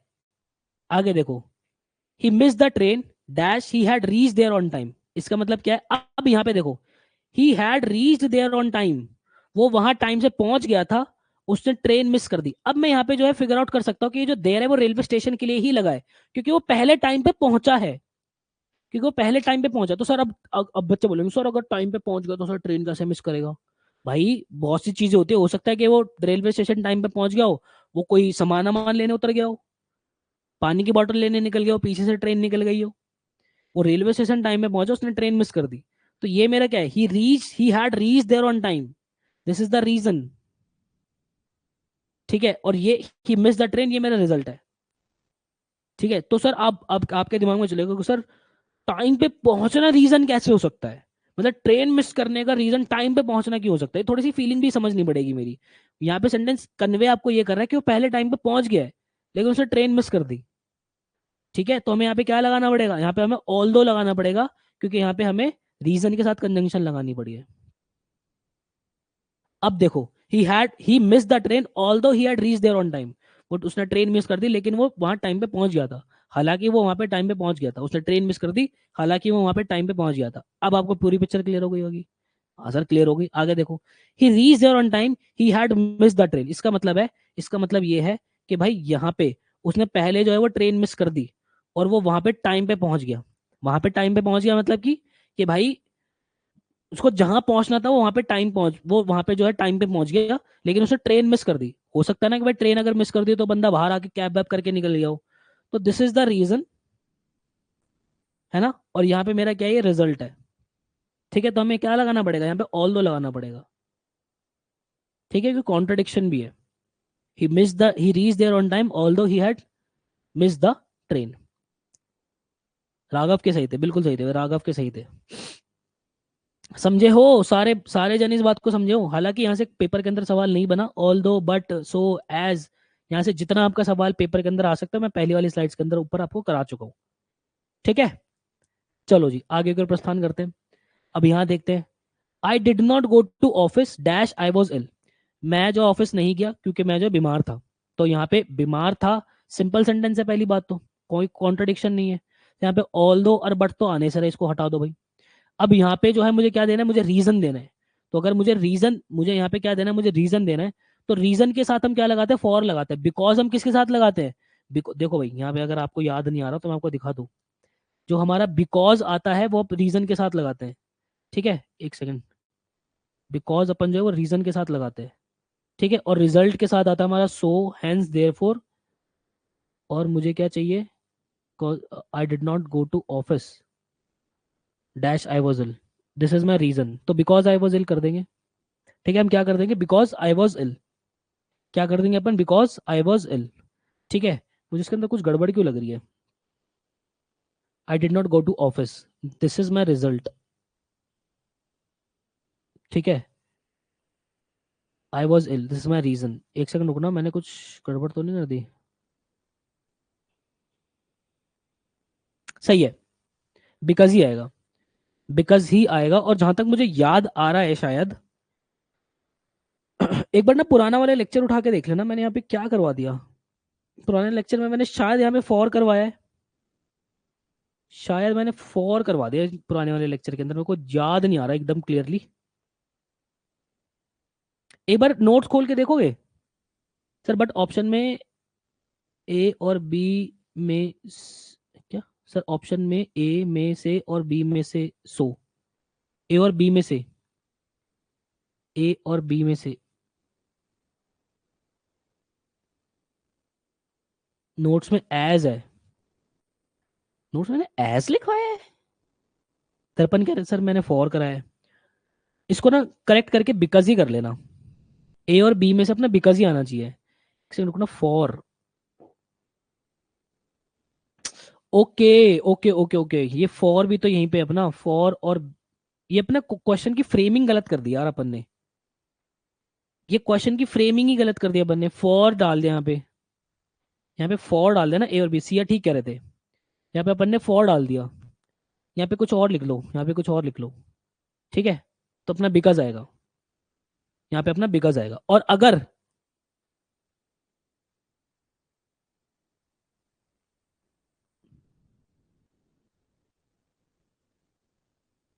और यहाँ पे ना एक चीज और ध्यान रखनी पड़ेगी बेटा अपने को।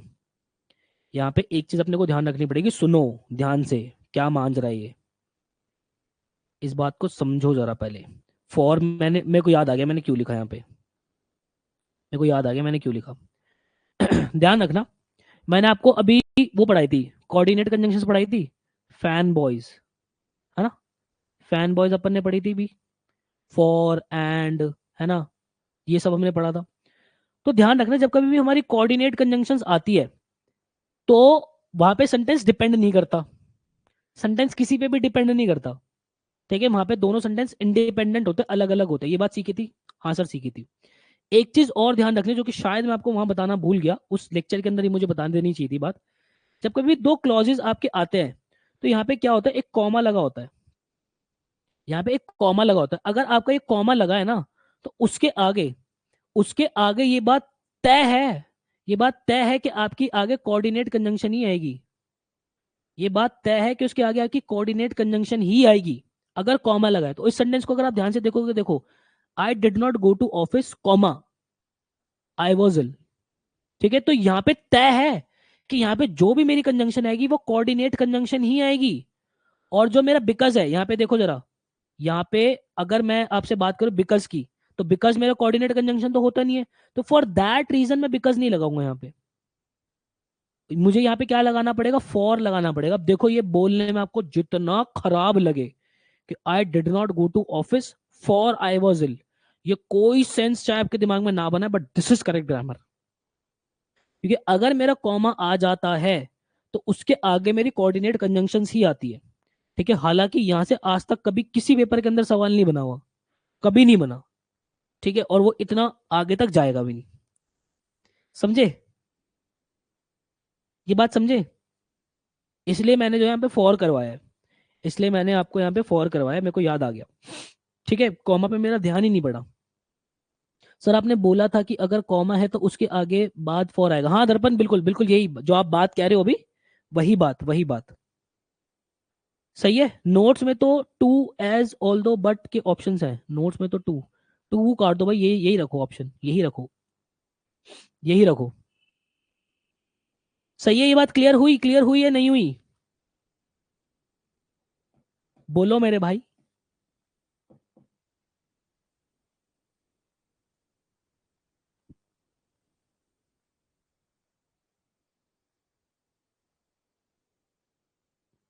ठीक है, चलो आ जाओ भाई। अब हमें बिकॉज, सिंस, एज, इसका जो है हमें मांजरा थोड़ा सा समझना पड़ेगा। देखो जनाब, सिंस का जो लॉजिक है वो तो आपका जो है वो present perfect continuous, past perfect continuous है ना, सिंस वर्सेस फॉर वहां पे आ जाता है। ये एक्चुअल में तीनों जो मीनिंग देते हैं ना, क्योंकि वाला मीनिंग देते हैं, है ना, ये बिकॉज भी हमें क्योंकि देता है, सिंस भी हमें क्योंकि वाला मीनिंग देता है, एज भी हमें क्योंकि वाला मीनिंग देता है। सिंस पर तो ज्यादा सवाल बनते नहीं, क्योंकि ये हमारा सिंस और फॉर के साथ आके बन के चला जाता है। हमेशा ध्यान रखना, जब कभी भी आप बिकॉज लगाओगे, बिकॉज, तो वो ये जो कंजंक्शन लगाओगे, ये भी कंजंक्शन, एज ये भी कंजंक्शन है आपकी, बिकॉज और एज दोनों कंजंक्शन है। सेंटेंस के बीच में, जब कभी भी आपको सेंटेंस के बीच में क्योंकि वाली सेंस पड़ेगी तो आप जो है बिकॉज लगाओगे। लेकिन जब कभी भी आपको सेंटेंस स्टार्ट करना हो तो आप कभी भी सेंटेंस बिकॉज से स्टार्ट नहीं करोगे, एज से स्टार्ट करोगे। जैसे कि यहाँ पे भी डैश है और यहाँ पे भी डैश है। I did not come yesterday dash I was ill, मैं कल नहीं आया क्योंकि मैं जो है वो बीमार था, तो मैं क्या लगाऊंगा, बिकॉज लगाऊंगा, सेंटेंस के बीच के अंदर है।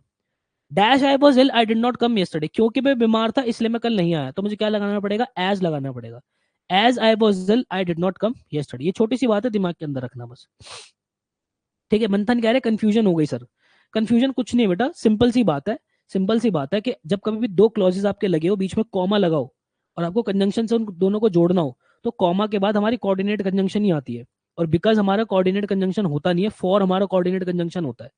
ठीक है, इसीलिए मैंने जो है ये सेंटेंस यहाँ पे डाला होगा। और ये मैं आपको बताता हूँ, ये मैंने क्यों डाला। एक नॉवल पढ़ रहा था मैं, ठीक है, एक नॉवल पढ़ रहा था मैं, वहां मैंने देखा ये वाला, ये क्या कहते हैं, ये इस तरीके से जो है ऑथर ने लिखा हुआ था, मेरा दिमाग चमक गया, मैं कहा यार ये क्या कर रखा है। फिर जब मैंने थोड़ा सा उसके बारे में जाना कि क्या है, फिर मुझे क्लैरिटी हुई कि हाँ, जब दो क्लॉजेस लिखे होते हैं बीच में कॉमा अगर लगाओ तो आगे कोऑर्डिनेट कंजंक्शन से ही कनेक्ट होते हैं वो। ठीक है, चलो। सर कई जगह एज बीच में भी लगा होता है, देखो लिखने को तो सब लिखते हैं, बीच में भी लिख देते हैं, बट आप स्टार्टिंग में ही जो है एज लगाते हैं, क्योंकि वाली सेंस बिकॉज से ही हम देते हैं और बीच के अंदर देते हैं। ठीक है भाई, आगे आ जाओ। आगे क्या है भाई, इफ, सो, एज और वाइल, इनको जरा समझते हैं। देखो, इफ का अगर मैं मतलब समझाऊं, इफ का मतलब होता है अपना अगर। ठीक है, सो का मतलब क्या होता है, सो का मतलब होता है अपना इसलिए। ठीक है, एज का मतलब क्या होता है, एज का मतलब होता है क्योंकि। ठीक है, वाइल का मतलब होता है आपका जबकि। ठीक है, तो यहाँ पे देखो, इफ, सो, एज और ये वाइल, वाइल जो हमारा कॉन्ट्रडिक्शन के लिए इस्तेमाल करते हैं हम, वाइल जो अपन कॉन्ट्रडिक्शन के लिए इस्तेमाल करते हैं। जैसे कि Rohan is very humble dash his brother is arrogant, Rohan बहुत हम्बल है, उसका भाई जो है बहुत एरोगेंट है। तो हमें क्या देने, हमें जबकि वाला सेंस देना है कि जबकि उसका भाई बहुत एरोगेंट है, तो यहाँ पे हमें क्या लगाना पड़ेगा, हमें वाइल लगाना पड़ेगा। ठीक है, हम ऐसे तो बोलेंगे नहीं कि रोहन बहुत हम्बल है अगर उसका भाई एरोगेंट है, ये कैसी बात होगी। रोहन बहुत हम्बल है इसलिए उसका भाई बहुत एरोगेंट है, ऐसे भी नहीं बोलेंगे। रोहन बहुत हम्बल है क्योंकि उसका भाई एरोगेंट है, ऐसे भी नहीं बोलेंगे। यहाँ पे देखो, यहाँ पे बोलने को तो हम तीनों ही बोल सकते हैं। कभी सिचुएशन ऐसी भी पड़ जाती है कि हम ये भी बोलते हैं, अगर भी बोलते हैं, इसलिए बोलते हैं, क्योंकि भी बोलते हैं। लेकिन बात ये होती है, सेंटेंस पता है क्या लिखा होता है ऊपर ना, क्वेश्चन के ऊपर एक चीज लिखी होती है, select the appropriate word, select the most appropriate word. क्या लिखा होता है? Select the most appropriate word. इस तरीके से फिल इन द ब्लैंक के आपके क्वेश्चन बनते हैं। इसका मतलब है कि एग्जामिनर को पता है कि भाई अप्रोप्रिएट तो देखो किसी सिचुएशन में ये भी हो जाएगा, ये भी हो जाएगा, ये भी हो जाएगा, लेकिन इनमें से जो सबसे ज्यादा अप्रोप्रिएट है वो लगा दो। तो इसलिए हम क्या लगाएंगे? वाइल लगाएंगे। ठीक है, आगे देखो। This process is cheap dash it is very risky. ठीक है, this process is cheap dash it is very risky. ठीक है, और अभी जब क्लास स्टार्ट हुई थी तो फिर क्या कहते हैं, दर्पण एक सवाल दर्पण ने 2-3 बार पूछा, जो कि मैं इग्नोर कर गया उस टाइम पे कि सर हम जो है हाउ एवर लगा दे क्या, हाउ एवर लगा दे, हाउ एवर लगा दे। तो अब मैं उस बात का जवाब जरा देना चाहूंगा, ठीक है, क्योंकि सीक्वेंस में चल पाता हूं मैं। देखो भाई यहाँ पे क्या लिखा है, दिस प्रोसेस इज चीप। पहली बात तो एक चीज समझो, कंजंक्शन का मांजरा क्या है? कंजंक्शन का मांजरा है दो क्लॉजेस को जोड़ना। अरे हाँ या ना? हाँ सर, दो क्लॉजेस को जोड़ता है। अगर यहाँ पे मेरा फुल स्टॉप लग गया, क्या यहाँ पे मेरा फुल स्टॉप लग गया, तो बात ये है ना कि ये सेंटेंस पूरा अलग है, और ये डैश के साथ जो सेंटेंस है पूरा अलग है। कंजंक्शन मेरा दो सेंटेंसेस को नहीं जोड़ता, कंजंक्शन जो है मेरा दो सेंटेंसेस को नहीं जोड़ता, दो क्लॉजेस को जोड़ता है। यहां तो this process is cheap, this is what, this is a sentence. तो यहाँ पे ऑल दो, दो, बट ये तीनों ही मेरे कंजंक्शन है। तो कंजंक्शन का तो मुझे रोल ही नहीं है ना यहाँ पे, कंजंक्शन तो चाहिए ही नहीं। यहाँ पे अगर मैं देख रहा हूँ इट इज वेरी रिस्की, ये मेरा एक पूरा सेंटेंस हो गया। आगे मुझे क्या चाहिए? मुझे एक ऐसी एडवर्ब चाहिए जो इनको क्वालिफाई कर दे। तो यहां मैं क्या लिखूंगा? यहां मैं लिखूंगा हाउ एवर, हाउ एवर लिखूंगा, how ever it is very risky. जैसे मैंने आपको फॉर्चुनेटली सिखाया था ना, फॉर्चुनेटली, है ना? तो फॉर्चुनेटली हो गया, हाउ एवर हो गया, ये सब क्या होते हैं? सेंटेंस एडवर्ब होते हैं। तो यहाँ मुझे क्या लगाना है? सेंटेंस एडवर्ब हाउ एवर लगाना। तो करेक्ट मेरा हाउ एवर हो जाएगा। समझे? ठीक है, समझे? आगे देखो, there is a little chance, there is a little chances of our success. ठीक है, देर देर अच्छा, देयर इज आर नहीं, देयर आर लिखा है। There are little chances of our success dash we should try. ठीक है, यहाँ पे क्या कह रहा है? ये कह रहा है कि हमारी सक्सेस के बहुत कम चांसेस है। तो यहाँ पे फुल स्टॉप लगी हुई, सेंटेंस एंड हो गया। तो यहाँ पे मुझे क्या चाहिए होगा? एक एडवर्ब चाहिए होगा। बट मेरा कंजंक्शन है, ऑल दो मेरा कंजंक्शन है, सो मेरा कंजंक्शन है, तो मुझे क्या चाहिए होगा? नेवरदलेस। हमारे जो है बहुत सक्सेस के कम चांसेस है, लेकिन फिर भी हमें ट्राई करना चाहिए। सेंस क्या देता है? फिर भी, फिर भी हमें ट्राई करना चाहिए। ठीक है, हाउ एवर क्या सेंस देता है? हालांकि। ठीक है, यहाँ पे अगर देखोगे हालांकि वाला सेंस ये भी देता है, हालांकि। ठीक है, ये ऑल दो भी हमें क्या है? हालांकि वाला सेंस देता है, हालांकि। ठीक है, बट मुझे लेकिन वाला सेंस देता है। लगाने को तुम तीनों लगाओगे तो तुम्हें अच्छा लगेगा, अरे ऑल दो भी अच्छा लग रहा है सर बोलने में, तो दो भी अच्छा लग रहा है बोलने में, बट भी अच्छा लग रहा है बोलने में, पर फंक्शन भी तो देख लो क्या फंक्शन हो रहा है। समझे? तो इसी के साथ हमारा कंजंक्शन चैप्टर होता है खत्म। ठीक है, और बढ़िया तरीके से अपन ने कंजंक्शन जो है वो आज वाइंड अप किया है, और आप चीज़ों को रिवाइज करो। ठीक है, इसके साथ ना मैं एक चीज़ आप लोगों को बोलना चाहूंगा। अब सारे बच्चे बहुत ध्यान से समझना। 3 चैप्टर के नाम ले रहा हूँ, उसको इसी सीक्वेंस में पढ़ना जिस सीक्वेंस के अंदर मैं बोल रहा हूँ। पहला है आपका पैराजम्बल्स। ठीक है, दूसरा है आपका रीडिंग कॉम्प्रिहेंशन। ठीक है, तीसरा है आपका figure of speech. Figure of speech क्यों कह रहा हूं? क्या सर ये मैं लाइव नहीं कराऊंगा? देखो, टाइम अपने पास बहुत कम बचा है, बहुत ज्यादा कम बचा है, और मैं ये चाहता हूं कि 1 अप्रैल से ना, 1 अप्रैल से आप प्रैक्टिस पे आ जाओ। मांजरा है क्या? पैराजंबल्स की 2 वीडियो है, जिसके अंदर पहली वीडियो के अंदर ही कॉन्सेप्ट सिखाया है, दूसरी वीडियो के अंदर सिर्फ प्रैक्टिस कराई हुई है। ठीक है, सिमिलरली रीडिंग कॉम्प्रिहेंशन की 2 वीडियोज है। 2 वीडियोज के अंदर पहली वीडियो के अंदर पूरा कॉन्सेप्ट समझा दिया, उसी से सारे तुम्हारे रीडिंग कॉम्प्रिहेंशन सॉल्व होंगे। दूसरी वाली के अंदर सिर्फ प्रैक्टिस कराई हुई है। ठीक है, तो पैराजंबल कंप्लीट करो, उसके नीचे मैंने प्रैक्टिस की शीट दी हुई है, उसको शीट को सॉल्व करना शुरू कर दो डेली बेसिस पे। रीडिंग कॉम्प्रिहेंशन की वीडियो देख लो, उसको डेली बेसिस पे जो सॉल्व करना शुरू कर दो। फिगर ऑफ स्पीच भी जो है पढ़ लो अपने एंड पे ही, ठीक है। क्यों? क्योंकि ये टॉपिक ऐसे हैं जिसके अंदर भूपेंद्र सर का ज्यादा रोल होगा नहीं। भूपेंद्र सर ने जो ट्रिक बतानी थी वो इसके अंदर बता दी, वो आपके दिमाग के अंदर आ गई, तो आप बहुत इजीली कर जाओगे। इसके बाद कहानी बनेगी आपकी प्रैक्टिस की, कि बस प्रैक्टिस करो प्रैक्टिस करो प्रैक्टिस करो प्रैक्टिस करो।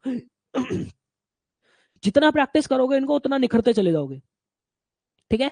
तो ये 3 चैप्टर मैं आपके हवाले छोड़ूंगा, ये 3 चैप्टर मैं आपके हवाले छोड़ूंगा, और ये कल से जो है प्रॉपर करना शुरू कर देना। देखो लाइव क्लासेस के अंदर जो है अपन ग्रामर को निपटाना शुरू कर ही रहे, मतलब ग्रामर अपन निपटा ही रहे। Parajumble, reading comprehension, figure of speech daily. मैं ये नहीं कह रहा कि डेली बेसिस पे जो पैराजंबल एक ही दिन में पूरा निपटा दो, एक दिन में चाहे भले एक वीडियो देखो, कोई दिक्कत नहीं है, ठीक है।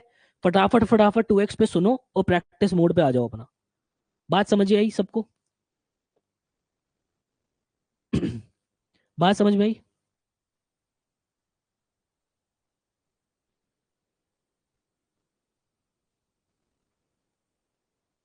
सर वो कैब के और लेक्चर्स आएंगे क्या? वो कैब के फोल्डर में आपके टोटल 30 वीडियो होंगी बेटा, ठीक है। 30 वीडियो आनी है, अभी 17 वीडियो आई है, तो बाकी की 13 वीडियोस भी आ जाएंगी, ठीक है। मैं ये चाहता हूं कि 1 तारीख से आपके आपके दिमाग के अंदर बस ये हो कि मैं अब प्रैक्टिस मोड पे आ गया हूँ, ठीक है। मैंने पूरा सिलेबस जो है वाइंड अप कर लिया है, और अब मैं प्रैक्टिस मोड में और तुम उस टाइम पे वोकैबलरी पे फोकस मारो प्रॉपर बढ़िया से, क्योंकि लर्निंग वाला काम रहेगा वोकैबलरी का।